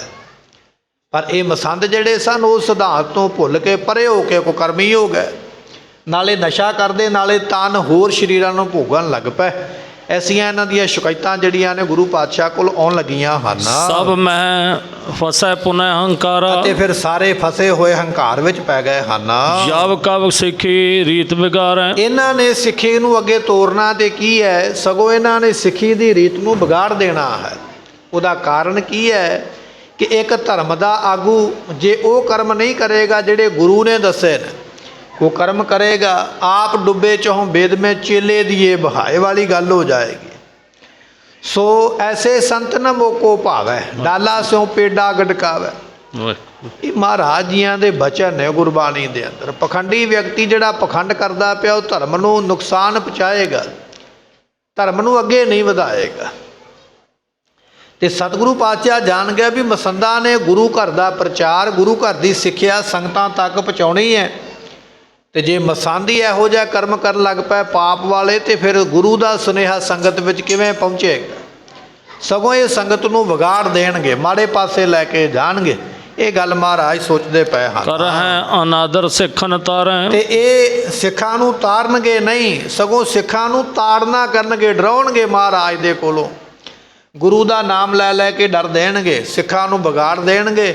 ਤਾਰਨਾ ਤੇ ਨਹੀਂ, ਸਗੋਂ ਤਾੜਨਾ ਕਰਨਗੇ, ਡਰਾਉਣਾ ਕਰਨਗੇ ਗੁਰੂ ਦਾ ਨਾਮ ਲੈ ਕੇ। ਇਨਕੋ ਮੂਲ ਉਖਾਰ ਨਾ ਹੋਏ। ਤੇ ਸਤਿਗੁਰੂ ਪਾਤਸ਼ਾਹ ਮਹਾਰਾਜ ਕਹਿਣ ਲੱਗੇ ਵੀ ਜਿੰਨਾ ਚਿਰ ਇਹਨਾਂ ਦਾ ਮੂਲ ਨਾ ਪੁੱਟਿਆ ਗਿਆ, ਇਹਨਾਂ ਦਾ ਮੁੱਢ ਹੀ ਨਾ ਪੱਟਿਆ ਗਿਆ। ਜੇ ਕੋਈ ਕੰਡਿਆਂ ਵਾਲਾ ਰੁੱਖ ਹੈ ਨਾ, ਤੇ ਉਹਦੀ ਟਾਹਣੀ ਵੱਢ ਦਈਏ ਤੇ ਆਪਾਂ ਇਹ ਸੋਚ ਲਈਏ ਵੀ ਹੁਣ ਕੰਡੇ ਨਹੀਂ ਵੱਜਣਗੇ, ਨਹੀਂ, ਉਹ ਦੁਬਾਰਾ ਟਾਹਣੀ ਫਿਰ ਫੁੱਟੇਗੀ, ਫਿਰ ਕੰਡੇ ਲੱਗਣਗੇ, ਫਿਰ ਪੈਰਾਂ ਵਿੱਚ ਵੱਜਣਗੇ। ਪਰ ਜੇ ਕੰਡਿਆਂ ਤੋਂ ਬਚਣਾ ਚਾਹਣਾ ਨਾ, ਤੇ ਉਸ ਕੰਡਿਆਂ ਵਾਲੇ ਰੁੱਖ ਦੀਆਂ ਜੜ੍ਹਾਂ ਹੀ ਪੱਟਣੀਆਂ ਪੈਣਗੀਆਂ, ਦੁਬਾਰਾ ਉੱਗੇ ਹੀ ਨਾ ਤੇ ਕੰਡਾ ਵੱਜੇ ਨਾ। ਤੇ ਸਤਿਗੁਰੂ ਪਾਤਸ਼ਾਹ ਸੋਚਦੇ ਪਏ ਵੀ ਇਹ ਮਸੰਦ ਇੰਨਾ ਦੁੱਖ ਦਿੰਦੇ ਪਏ, ਜੇ ਇਹਨਾਂ ਦੀਆਂ ਜੜ੍ਹਾਂ ਨਾ ਪੱਟੀਆਂ ਤੇ ਇਹਨਾਂ ਦੇ ਕੰਡੇ ਚੁੱਭਦੇ ਹੀ ਰਹਿਣੇ ਸਾਡੀ ਕੌਮ ਨੂੰ, ਸਾਡਿਆਂ ਸਿੱਖਾਂ ਨੂੰ, ਸਾਡੇ ਇਹ ਜੋ ਧਰਮ ਹੈ ਇਹਦੇ ਵਿੱਚ ਕੰਡੇ ਹਮੇਸ਼ਾ ਬਣੇ ਰਹਿਣਗੇ। ਇਸ ਕਰਕੇ ਇਹਨਾਂ ਦੀਆਂ ਜੜ੍ਹਾਂ ਜਿਹੜੀਆਂ ਬੁੱਢੋ ਪੱਟਣੀਆਂ ਚਾਹੀਦੀਆਂ ਹਨ। ਸੁਖ ਪ੍ਰਾਪਤ ਸਤ ਸੰਗ ਨ ਸੋਏ। ਇਹਨਾਂ ਨੂੰ ਸਤ ਸੰਗਤ ਦਾ ਕੋਈ ਸੁਖ ਪ੍ਰਾਪਤ ਨਹੀਂ ਹੈ। ਸੁਖ ਨੂੰ ਪ੍ਰਾਪਤ ਕਰਨ ਵਾਲਾ ਸਤ ਸੰਗੀ ਨਹੀਂ ਦੇ ਸਕੇਗਾ। ਇਹ ਨਾ ਆਪ ਸਤ ਸੰਗਤ ਵਿੱਚ ਪੈਣਗੇ, ਨਾ ਇਹਨਾਂ ਨੂੰ ਆਪ ਸੁਖ ਮਿਲਣਾ, ਨਾ ਇਹਨਾਂ ਕਿਸੇ ਨੂੰ ਸੁਖ ਲੈਣ ਦੇਣਾ ਹੈ। ਇਤਿਆਦ ਗੁਰਦੈ ਵਿਚਾਰੇ। ਇਤਿਆਦ ਕਈ ਗੱਲਾਂ ਮਹਾਰਾਜ ਨੇ ਆਪਣੇ ਮਨ ਵਿੱਚ ਸੋਚੀਆਂ ਹਨ। ਪੱਤਰੀ ਲਿਖਵੇ ਹੇਤੁ ਉਚਾਰੇ। ਤੇ ਸਤਿਗੁਰੂ ਪਾਤਸ਼ਾਹ ਮਹਾਰਾਜ ਜੀਆਂ ਨੇ ਉਸ ਵੇਲੇ ਫਿਰ ਚਿੱਠੀ ਲਿਖੀ ਆਪਣੇ ਵੱਲੋਂ। ਸਾਰੀਆਂ ਗੱਲਾਂ ਸੋਚ ਕੇ ਨਾ ਜਿਹੜੀਆਂ ਬੀਬੀ ਪੰਜਾਬ ਕੌਰ ਨੇ ਆਖੀਆਂ, ਆਪਣੇ ਵੱਲੋਂ ਵੀ ਸੋਚ ਕੇ ਹੁਣ ਮਹਾਰਾਜ ਇੱਕ ਚਿੱਠੀ ਲਿਖਣ ਲੱਗੇ ਹਨ। ਜਹ ਕਹਿ ਤੁਮਰੇ ਅਹਿਮ ਸੰਦ। ਸਤਿਗੁਰਾਂ ਨੇ ਲਿਖਿਆ, ਕਹਿਣ ਲੱਗੇ ਬੀਬੀ ਪੰਜਾਬ ਕੌਰ, ਜਿਵੇਂ ਤੈਨੂੰ ਅਸੀਂ ਕਹਿਣ ਲੱਗੇ ਆ ਤੂੰ ਉਸੇ ਤਰ੍ਹਾਂ ਕਰ। ਤੇ ਪਹਿਲਾ ਬਚਨ ਕੀ ਕਰਨਾ ਹੈ, ਜਿੱਥੇ ਜਿੱਥੇ ਤੁਹਾਡੇ ਮਸੰਦ ਰਹਿੰਦੇ ਨੇ, ਜਿੱਥੇ ਜਿੱਥੇ ਵੀ ਲੋਕ ਤੁਹਾਡੇ ਰਹਿੰਦੇ ਹਨ, ਕਰੋ ਹਕਾਰਨ ਨਿਜ ਢਿੱਗ ਬ੍ਰਿੰਦ। ਉਹਨਾਂ ਸਾਰਿਆਂ ਨੂੰ ਆਪਣੇ ਕੋਲ ਬੁਲਾਓ, ਕਿਉਂਕਿ ਅਸੀਂ ਬੁਲਾਵਾਂਗੇ ਤੇ ਆਉਣਗੇ ਨਹੀਂ, ਪਰ ਤੇਰੇ ਬੁਲਾਉਣ ਤੇ ਆ ਜਾਣਗੇ, ਕਿਉਂਕਿ ਤੁਸੀਂ ਬਾਬਾ ਰਾਮ ਰਾਏ ਜੀ ਦੀ ਸੁਪਤਨੀ ਹੋ। ਤੁਸੀਂ ਆਪਣੇ ਵੱਲੋਂ ਚਿੱਠੀਆਂ ਲਿਖ ਕੇ ਜਿੱਥੇ ਜਿੱਥੇ ਮਸੰਦ ਬੈਠੇ ਨੇ ਉਹਨਾਂ ਨੂੰ ਬੁਲਾ ਕੇ ਆਪਣੇ ਕੋਲ ਸਦਨਾ ਕਰੋ। ਲਿਖੋ ਸਭਨ ਪੱਤਰ ਤੁਮ ਚਲੇ ਆਵ। ਅਤੇ ਸਾਰਿਆਂ ਨੂੰ ਇਹ ਪੱਤਰਕਾ ਲਿਖੋ, ਚਿੱਠੀ ਲਿਖੋ ਵੀ ਮਸੰਦ ਜਿੱਥੇ ਜਿੱਥੇ ਵੀ ਬਾਬਾ ਰਾਮ ਰਾਏ ਜੀ ਦੇ ਹਨ ਉਹ ਸਾਰੇ ਦੇਹਰਾਦੂਨ ਚੱਲ ਕੇ ਆਉਣ, ਬੀਬੀ ਪੰਜਾਬ ਕੌਰ ਦੇ ਕੋਲ ਚੱਲ ਕੇ ਆਉਣਾ ਕਰਨਾ। ਸਿਰੇ ਪਾਓ ਗੁਰ ਕਰਤੇ ਪਾਵ। ਤੇ ਉਹਨਾਂ ਨੂੰ ਇਹ ਵੀ ਲਿਖੋ ਵੀ ਤੁਹਾਨੂੰ ਸਿਰੋਂ ਪਾਓ ਦੇਣ ਵਾਸਤੇ ਸਦਨਾ ਹੈ, ਵੀ ਤੁਹਾਨੂੰ ਗੁਰੂ ਘਰ ਵੱਲੋਂ ਬਖਸ਼ਿਸ਼ਾਂ ਦੇਣੀਆਂ ਨੇ, ਮਾਣ ਸਨਮਾਨ ਦੇਣਾ, ਤਾਂ ਤੁਹਾਨੂੰ ਬੁਲਾਉਣ ਲੱਗੇ ਹਾਂ। ਪੁਨ ਗਮਨੋ ਨਿਜ ਨਿਜ ਅਸਥਾਨ। ਤੁਹਾਨੂੰ ਜਦੋਂ ਸਿਰੋਂ ਪਾਓ ਦੇ ਦਿਆਂਗੇ, ਫਿਰ ਸਿਰੋਂ ਪਾਓ ਲੈ ਕੇ ਤੁਸੀਂ ਆਪੋ ਆਪਣੇ ਘਰਾਂ ਨੂੰ ਚਲੇ ਜਾਇਓ। ਇਹ ਚਿੱਠੀ ਲਿਖੋ ਸਾਰਿਆਂ ਨੂੰ, ਚਿੱਠੀ ਵਿੱਚ ਇਹ ਲਿਖਿਆ ਜਾਵੇ ਕਿ ਜਿੰਨੇ ਮਸੰਦ ਨੇ ਉਹ ਛੇਤੀ ਨਾਲ ਆਉਣਾ ਕਰਨ, ਆਪਣਾ ਬਣਦਾ ਮਾਣ ਸਨਮਾਨ ਲੈ ਕੇ ਸਿਰੋਂ ਪਾਓ ਲੈ ਕੇ ਜਾਣਾ ਕਰਨਾ। ਭੇਤ ਨਾ ਦੇਹੋ ਨਾ ਲੇਹ ਪਛਾਨ। ਅਤੇ ਕਿਸੇ ਨੂੰ ਭੇਤ ਨਹੀਂ ਦੇਣਾ, ਕਿਸੇ ਨੂੰ ਪਤਾ ਨਾ ਲੱਗ ਜਾਵੇ ਵੀ ਇਹ ਚਿੱਠੀ ਵਿੱਚ ਲਿਖਿਆ ਕੁਝ ਹੋਰ ਹੈ ਤੇ ਹੋਣਾ ਸਾਡੇ ਨਾਲ ਕੁਝ ਹੋਰ ਹੈ। ਇਸ ਗੱਲ ਦਾ ਭੇਦ ਕਿਸੇ ਨੂੰ ਨਹੀਂ ਦੇਣਾ ਹੈ। ਜਬ ਹੈ ਆਨ ਮਿਲ ਹੈ ਸਮੁਦਾਏ। ਤੇ ਜਦੋਂ ਸਾਰੇ ਮਸੰਦ ਚਿੱਠੀਆਂ ਪੜ੍ਹ ਕੇ ਤੁਹਾਡੇ ਕੋਲ ਆ ਜਾਣਗੇ, ਇਕੱਠੇ ਹੋ ਜਾਣਗੇ, ਮਿਲ ਜਾਣਾ ਕਰਨਗੇ, ਹਮ ਸਮੀਪ ਦਿਓ ਸੁਧ ਪਹੁੰਚਾਏ। ਤੇ ਸਾਨੂੰ ਖਬਰ ਪਹੁੰਚਾ ਦਿਓ। ਧੰਨ ਗੁਰੂ ਗੋਬਿੰਦ ਸਿੰਘ ਮਹਾਰਾਜ ਦੀਆਂ ਨੇ ਇਹ ਚਿੱਠੀ ਲਿਖੀ ਹੈ ਬੀਬੀ ਪੰਜਾਬ ਕੌਰ ਨੂੰ। ਤੁਹਾਡਾ ਸਿਰਫ ਕੰਮ ਇੰਨਾ ਵੀ ਤੁਸੀਂ ਮਸੰਦਾਂ ਨੂੰ ਚਿੱਠੀ ਲਿਖ ਕੇ ਇਕੱਠਿਆਂ ਕਰਨਾ ਡੇਰੇ ਦੇ ਵਿੱਚ, ਤੇ ਜਦੋਂ ਸਾਰੇ ਮਸੰਦ ਇਕੱਠੇ ਹੋ ਜਾਣ ਤੁਸੀਂ ਉਹਨਾਂ ਨੂੰ ਕੁਝ ਨਹੀਂ ਕਹਿਣਾ, ਬਸ ਸਾਡੇ ਤੱਕ ਖਬਰ ਪਹੁੰਚਾ ਦਿਓ, ਫਿਰ ਅਸੀਂ ਜਾਣੀਏ ਤੇ ਮਸੰਦ ਜਾਣ ਵੀ ਅਸੀਂ ਉਹਨਾਂ ਨਾਲ ਕੀ ਕਰਨਾ ਹੈ। ਇਸ ਤਰ੍ਹਾਂ ਸਾਰਿਆਂ ਨੂੰ ਚਿੱਠੀ ਲਿਖ ਕੇ ਬੁਲਾਉਣਾ ਕਰੋ ਜੀ। ਤਖਸ਼ਨ ਚੜ੍ਹ ਕੇ ਆਏ ਸੁਧਾਰੈ। ਅਤੇ ਫਿਰ ਤੁਹਾਡਾ ਸੁਨੇਹਾ ਮਿਲਦਿਆਂ ਨਾਲ ਅਸੀਂ ਪੌਂਟਾ ਸਾਹਿਬ ਤੋਂ ਛੇਤੀ ਨਾਲ ਚੜ੍ਹ ਕੇ ਚੱਲਾਂਗੇ ਤੇ ਇਹਨਾਂ ਮਸੰਦਾਂ ਨੂੰ ਫਿਰ ਦੰਡ ਦੇਵਾਂਗੇ, ਸਜ਼ਾ ਦੇਵਾਂਗੇ, ਇਹੋ ਜਿਹਾ ਸੁਧਾਰ ਕੇ ਜਾਵਾਂਗੇ ਵੀ ਗਾਂ ਤੋਂ ਇਹ ਗਲਤੀ ਨਹੀਂ ਕਰਨਗੇ, ਐਸਾ ਇਹਨਾਂ ਨੂੰ ਦੰਡ ਦੇਣਾ ਹੈ। ਜਿਮ ਕਹਿਬੋ ਹੋਏ ਤਥਾ ਵਿਚਾਰੈ। ਤੇ ਜਿਮ ਕਹਿਬੋ ਹੋਏ ਤਥਾ ਵਿਚਾਰੈ, ਜਿਵੇਂ ਤੁਹਾਡਾ ਕਹਿਣਾ ਹੋਵੇਗਾ ਨਾ ਉਸੇ ਤਰ੍ਹਾਂ ਦੀ ਸਜ਼ਾ ਇਹਨਾਂ ਨੂੰ ਦੇ ਕੇ ਤੇ ਇਹਨਾਂ ਦੇ ਉੱਪਰ ਬਣਦੀ ਕਾਰਵਾਈ ਜਿਹੜੀ ਕੀਤੀ ਜਾਵੇਗੀ। ਇਤਿਆਦ ਲਿਖ ਧੀਰਜ ਦੇ। ਇਤਿਆਦ ਗੱਲਾਂ ਲਿਖ ਕੇ ਮਹਾਰਾਜ ਨੇ ਧੀਰਜ ਵੀ ਦਿੱਤਾ ਬੀਬੀ ਪੰਜਾਬ ਕੌਰ ਨੂੰ ਵੀ ਫਿਕਰ ਨਾ ਕਰ, ਅਸੀਂ ਬੈਠੇ ਆ ਤੇ ਸਾਰਾ ਕੁਝ ਕਰ ਦਿਆਂਗੇ। ਇਸ ਤਰ੍ਹਾਂ ਮਹਾਰਾਜ ਜੀਆਂ ਨੇ ਉਹ ਚਿੱਠੀ ਲਿਖ ਕੇ ਇਸ ਤਰ੍ਹਾਂ ਧੀਰਜ ਦਿੱਤਾ ਹੈ। ਪਠੀ ਪੱਤਰਕਾ ਸ਼ਿਪਰ ਸਮੇਤ। ਤੇ ਕਹਿਣ ਲੱਗੇ ਵੀ ਉਹ ਚਿੱਠੀ ਮਹਾਰਾਜ ਨੇ ਪੌਂਟਾ ਸਾਹਿਬ ਦੀ ਧਰਤੀ ਤੋਂ ਲਿਖ ਕੇ ਇੱਕ ਸਿੱਖ ਨੂੰ ਦੇ ਕੇ ਭੇਜਿਆ ਵੀ ਇਹ ਚਿੱਠੀ ਛੇਤੀ ਦੇ ਨਾਲ ਬੀਬੀ ਪੰਜਾਬ ਕੌਰ ਦੇ ਕੋਲ ਪਹੁੰਚਾਉਣਾ ਕਰੋ। ਲੈ ਪਹੁੰਚਿਓ ਗੁਰਦਾਸ ਸਾਹਿਬ ਪਾਸ। ਤੇ ਕਹਿਣ ਲੱਗੇ ਵੀ ਉਹ ਸੇਵਕ ਚਿੱਠੀ ਲੈ ਕੇ ਧੰਨ ਦਸਵੇਂ ਪਾਤਸ਼ਾਹ ਮਹਾਰਾਜ ਜੀਆਂ ਦੀ ਲਿਖੀ ਹੋਈ ਤੇ ਉੱਥੇ ਪਹੁੰਚਿਆ ਜਿੱਥੇ ਭਾਈ ਗੁਰਦਾਸ ਜੀ ਬੈਠੇ ਹੋਏ ਹਨ। ਪਠ ਕਰ ਬਹੁ ਛਪਾਏ ਕਰ ਤਾਸ। ਤੇ ਕਹਿਣ ਲੱਗੇ ਵੀ ਉਸ ਵੇਲੇ ਇਹ ਚਿੱਠੀ ਨੂੰ ਪੜ੍ਹਿਆ ਤੇ ਪੜ੍ਹ ਕੇ ਸਾਰੀ ਚਿੱਠੀ ਨੂੰ ਫਿਰ ਛੁਪਾ ਲਿਆ, ਭਾਵ ਕਿ ਕਿਸੇ ਨੂੰ ਪਤਾ ਨਾ ਲੱਗੇ ਵੀ ਚਿੱਠੀ ਕਿੱਥੋਂ ਤੇ ਕਿਵੇਂ ਆਈ ਹੈ। ਜਾਏ ਪੰਜਾਬ ਕੋਇਰ ਸਮਝਾਈ। ਜਾ ਕੇ ਬੀਬੀ ਪੰਜਾਬ ਕੌਰ ਦੀਆਂ ਨੂੰ ਸਾਰੀ ਗੱਲ ਸਮਝਾਈ। ਆਏ ਕਰਹਿ ਗੁਰ ਸਕਲੇ ਉਪਾਏ। ਤੇ ਸਤਿਗੁਰੂ ਆ ਜਾਣਗੇ, ਤੇਰੀ ਪੂਰੀ ਦੀ ਪੂਰੀ ਜਿਹੜੀ ਮਦਦ ਹੈ ਉਹ ਕਰਨਗੇ ਤੇ ਇਹਨਾਂ ਮਸੰਦਾਂ ਨੂੰ ਸਜ਼ਾ ਵੀ ਦੇਣਗੇ। ਇਹ ਚਿੱਠੀ ਪੜ੍ਹ ਕੇ ਸਿੱਖ ਨੇ ਆ ਕੇ ਬੀਬੀ ਪੰਜਾਬ ਕੌਰ ਜੀ ਨੂੰ ਦੱਸਿਆ ਹੈ। ਨਿਕਟ ਮਸੰਦ ਜਿਤੇ ਕੁਰਿਆਰ। ਤੇ ਜਿੰਨੇ ਕੋਲ ਮਸੰਦ ਸਨ ਕੂੜੇ, ਝੂਠੇ, ਝੂਠ ਬੋਲਣ ਵਾਲੇ, ਠੱਗੀ ਮਾਰਨ ਵਾਲੇ, ਇਹ ਕੂੜੇ ਜਿੰਨੇ ਮਸੰਦ ਹਨ। ਗੁਰ ਸੁਤ ਤ੍ਰਿਆ ਨੇ ਲਏ ਹਕਾਰ। ਤੇ ਇਹ ਗੁਰੂ ਪਾਤਸ਼ਾਹ ਦੇ ਸਪੁੱਤਰ ਧੰਨ ਗੁਰੂ ਹਰਿ ਰਾਏ ਮਹਾਰਾਜ ਜੀ, ਤਿੰਨਾਂ ਦੇ ਸਪੁੱਤਰ ਬਾਬਾ ਰਾਮ ਰਾਏ ਜੀ, ਬਾਬਾ ਰਾਮ ਰਾਏ ਜੀਆਂ ਦੀ ਸੁਪਤਨੀ ਬੀਬੀ ਪੰਜਾਬ ਕੌਰ ਨੇ ਚਿੱਠੀਆਂ ਲਿਖ ਕੇ ਸਾਰੇ ਮਸੰਦਾਂ ਨੂੰ ਆਪਣੇ ਕੋਲ ਬੁਲਾ ਲਿਆ ਹੈ। ਜੁਤ ਗੁਰਦਾਸ ਸਭਨ ਕੋ ਭਾਖਾ। ਤੇ ਭਾਈ ਗੁਰਦਾਸ ਜੀਆਂ ਦੇ ਸਮੇਤ ਸਾਰੇ ਮਸੰਦਾਂ ਨੂੰ ਉਸ ਵੇਲੇ ਆਖਿਆ ਹੈ, ਚਹੀਅਤ ਰੀਤ ਕਰੀ ਇਮ ਕਾਂਖਾ। ਤੇ ਸਾਡੇ ਮਨ ਦੀ ਇਹ ਇੱਛਾ ਹੈ ਵੀ ਇਹ ਰੀਤ ਕਰਨੀ ਚਾਹੀਦੀ ਹੈ। ਬੀਬੀ ਪੰਜਾਬ ਕੌਰ ਨੇ ਸਾਰੇ ਮਸੰਦਾਂ ਨੂੰ ਬੁਲਾਉਣ ਵਾਸਤੇ ਇਹ ਵਿਉਂਤਬੰਦੀ ਬਣਾਈ ਹੈ ਵੀ ਸਾਡੀ ਇੱਛਾ ਹੈ ਵੀ ਇਹ ਕੰਮ ਕਰਨਾ ਚਾਹੀਦਾ ਹੈ। ਜਿਤ ਕੋ ਮਸੰਦ ਗੁਰੂ ਘਰ ਕੇਰੇ, ਜਿੰਨੇ ਵੀ ਗੁਰੂ ਘਰ ਦੇ ਮਸੰਦ ਹਨ, ਜਿੰਨੀ ਵੀ ਉਹਨਾਂ ਦੀ ਗਿਣਤੀ ਹੈ, ਪਹੁੰਚੈ ਸਗਲ ਇਹਾਂ ਇਸ ਬੇਰੇ, ਸਾਰੇ ਦੇ ਸਾਰੇ ਮੇਰੇ ਕੋਲ ਪਹੁੰਚਣਾ ਕਰਨ। ਧੰਨ ਗੁਰੂ ਗੋਬਿੰਦ ਸਿੰਘ ਮਹਾਰਾਜ ਨੇ ਆਖਿਆ ਸਾਰੇ ਮਸੰਦਾਂ ਨੂੰ ਕੋਲ ਬੁਲਾਓ, ਬਣਦੀ ਸਜ਼ਾ ਦੇਵਾਂਗੇ। ਤੇ ਬੀਬੀ ਪੰਜਾਬ ਕੌਰ ਨੇ ਉਹ ਸਾਰੇ ਮਸੰਦ ਜਿਹੜੇ ਉਸ ਵੇਲੇ ਬੁਲਾ ਲਏ ਹਨ, ਨਏ ਨਏ ਦੇ ਕਰ ਸਿਰੋਂ ਪਾਏ, ਅਤੇ ਸਾਰਿਆਂ ਨੂੰ ਆਖਿਆ ਵੀ ਨਵੇਂ ਸਿਰੋਂ ਪਾਓ, ਨਵੀਆਂ ਬਖਸ਼ਾਂ, ਨਵੇਂ ਇਨਾਮ ਖਨਾਮ ਤੁਹਾਨੂੰ ਮਿਲਣੇ ਹਨ। ਹੁਣ ਤਿਸ ਦੇਸ਼ਨ ਦੇਹ ਪਠਾਏ, ਅਤੇ ਫਿਰ ਤੁਹਾਨੂੰ ਵੱਖੋ ਵੱਖਰੇ ਦੇਸ਼ਾਂ ਵਿੱਚ ਭੇਜ ਦੇਣਾ ਹੈ। ਪ੍ਰਥਮ ਰੀਤ ਇਮ ਹੀ ਚਲਿਆ ਏ, ਇਹ ਪਹਿਲਾਂ ਤੋਂ ਚੱਲਿਆ ਆਉਂਦਾ, ਮਸੰਦਾਂ ਨੂੰ ਸਿਰੋਂ ਪਾਓ ਮਿਲਣੇ ਦੇਣੇ, ਇਹ ਸ਼ੁਰੂ ਤੋਂ ਰੀਤ ਮਰਿਆਦਾ ਚੱਲੀ ਆਉਂਦੀ ਹੈ। ਤੁਮ ਸਿਆਣੇ ਸਮਝੋ ਸਮੁਦਾਏ, ਅਤੇ ਤੁਸੀਂ ਬੜੇ ਸਿਆਣੇ ਹੋ, ਸਮਝਦਾਰ ਹੋ, ਇਹ ਗੱਲ ਤੁਹਾਨੂੰ ਸਮਝ ਲੈਣੀ ਚਾਹੀਦੀ ਹੈ, ਆ ਕੇ ਸਿਰੋਂ ਪਾਓ ਲੈਣੇ ਚਾਹੀਦੇ ਹਨ। ਲਿਖੋ ਮਾਸ ਕੀ ਤਿਥ ਇੱਕ ਸਾਰੇ, ਤੇ ਸਾਰਿਆਂ ਨੂੰ ਮਹੀਨੇ ਦੀ 1 ਤਰੀਕ ਦੇ ਦਿਓ। ਮੰਨ ਲਓ ਵੀ ਆਪਾਂ 20 ਤਰੀਕ ਨੂੰ ਸਾਰਿਆਂ ਨੂੰ ਇਕੱਠੇ ਕਰਨਾ ਨਾ, ਤੇ ਚਿੱਠੀ ਵਿੱਚ 20 ਤਰੀਕ ਲਿਖ ਦਿਓ ਵੀ 20 ਤਰੀਕ ਨੂੰ ਸਾਰੇ ਮਸੰਦ ਬੀਬੀ ਪੰਜਾਬ ਕੌਰ ਦੇ ਕੋਲ ਆ ਜਾਣ। ਇਸ ਤਰ੍ਹਾਂ ਚਿੱਠੀ ਵਿੱਚ ਲਿਖ ਦਿਓ। ਧੰਨ ਗੁਰੂ ਗੋਬਿੰਦ ਸਿੰਘ ਮਹਾਰਾਜ ਜੀ ਨੇ ਜਿਸ ਤਰ੍ਹਾਂ ਸਮਝਾਇਆ ਹੈ, ਇਹ ਬੀਬੀ ਪੰਜਾਬ ਕੌਰ ਉਸੇ ਤਰ੍ਹਾਂ ਚਿੱਠੀ ਲਿਖ ਕੇ ਤੇ ਤਿਆਰੀ ਕਰਦੀ ਪਈ ਹੈ। ਹੁਣ ਇਹ ਜਿਹੜੇ ਮਸੰਦ ਨੇ ਇਹ ਕਿਵੇਂ ਇਕੱਠੇ ਹੋ ਕੇ ਆਉਣਗੇ ਕਿ ਨਹੀਂ, ਜਾਂ ਗੁਰੂ ਪਾਤਸ਼ਾਹ ਕੀ ਕਲਾ ਵਰਤਾਉਣਗੇ, ਉਹ ਇਤਿਹਾਸ ਆਪਾਂ ਅਗਲੇ ਦੀਵਾਨ ਵਿੱਚ ਸਰਵਣ ਕਰਾਂਗੇ। ਅੱਜ ਧੰਨ ਗੁਰੂ ਨਾਨਕ ਦੇਵ ਪਾਤਸ਼ਾਹ ਮਹਾਰਾਜ ਜੀਆਂ ਦਾ ਪ੍ਰਕਾਸ਼ ਆਗਮਨ ਪੁਰਬ ਹੈ। ਅੱਜ ਦੇ ਦਿਨ ਗੁਰੂ ਨਾਨਕ ਦੇਵ ਪਾਤਸ਼ਾਹ ਜੀ ਸੰਸਾਰ ਵਿੱਚ ਆਏ। ਧੰਨ ਗੁਰੂ ਨਾਨਕ ਦੇਵ ਪਾਤਸ਼ਾਹ ਮਹਾਰਾਜ ਸਾਹਿਬ ਜੀ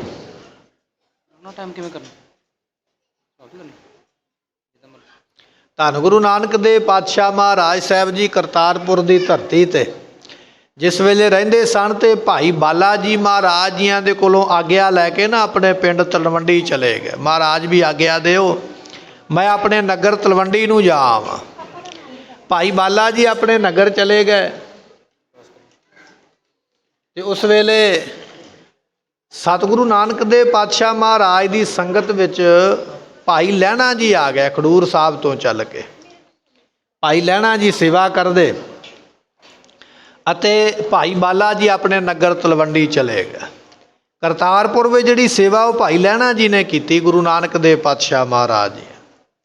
ਇੱਥੇ ਹੀ ਮਹਾਰਾਜ ਜੀਆਂ ਨੇ ਗੁਰਤਾ ਗੱਦੀ ਭਾਈ ਲਹਿਣਾ ਜੀ ਨੂੰ ਦੇ ਕੇ ਗੁਰੂ ਅੰਗਦ ਬਣਾ ਕੇ ਤੇ ਆਖਿਆ ਤੁਸੀਂ ਖਡੂਰ ਸਾਹਿਬ ਚਲੇ ਜਾਓ, ਇੱਥੇ ਨਾ ਹੁਣ ਰਹੋ, ਅਸੀਂ ਆਪਣਾ ਸਰੀਰ ਛੱਡ ਕੇ ਇੱਥੋਂ ਜਾਣਾ ਹੈ।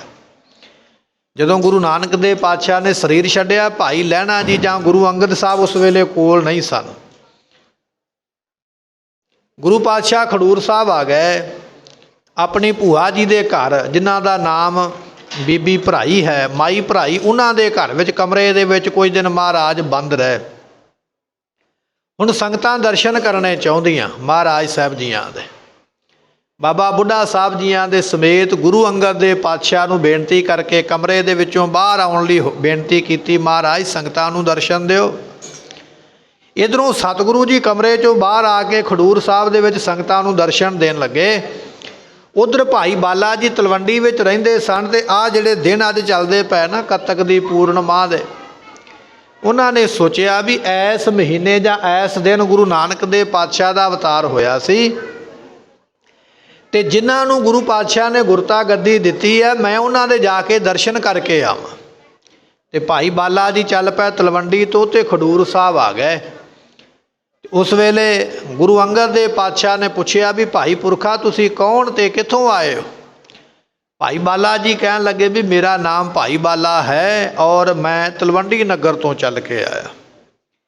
ਇੰਨੀ ਗੱਲ ਸੁਣਦਿਆਂ ਗੁਰੂ ਅੰਗਦ ਦੇਵ ਪਾਤਸ਼ਾਹ ਉੱਠ ਕੇ ਖੜੇ ਹੋਏ।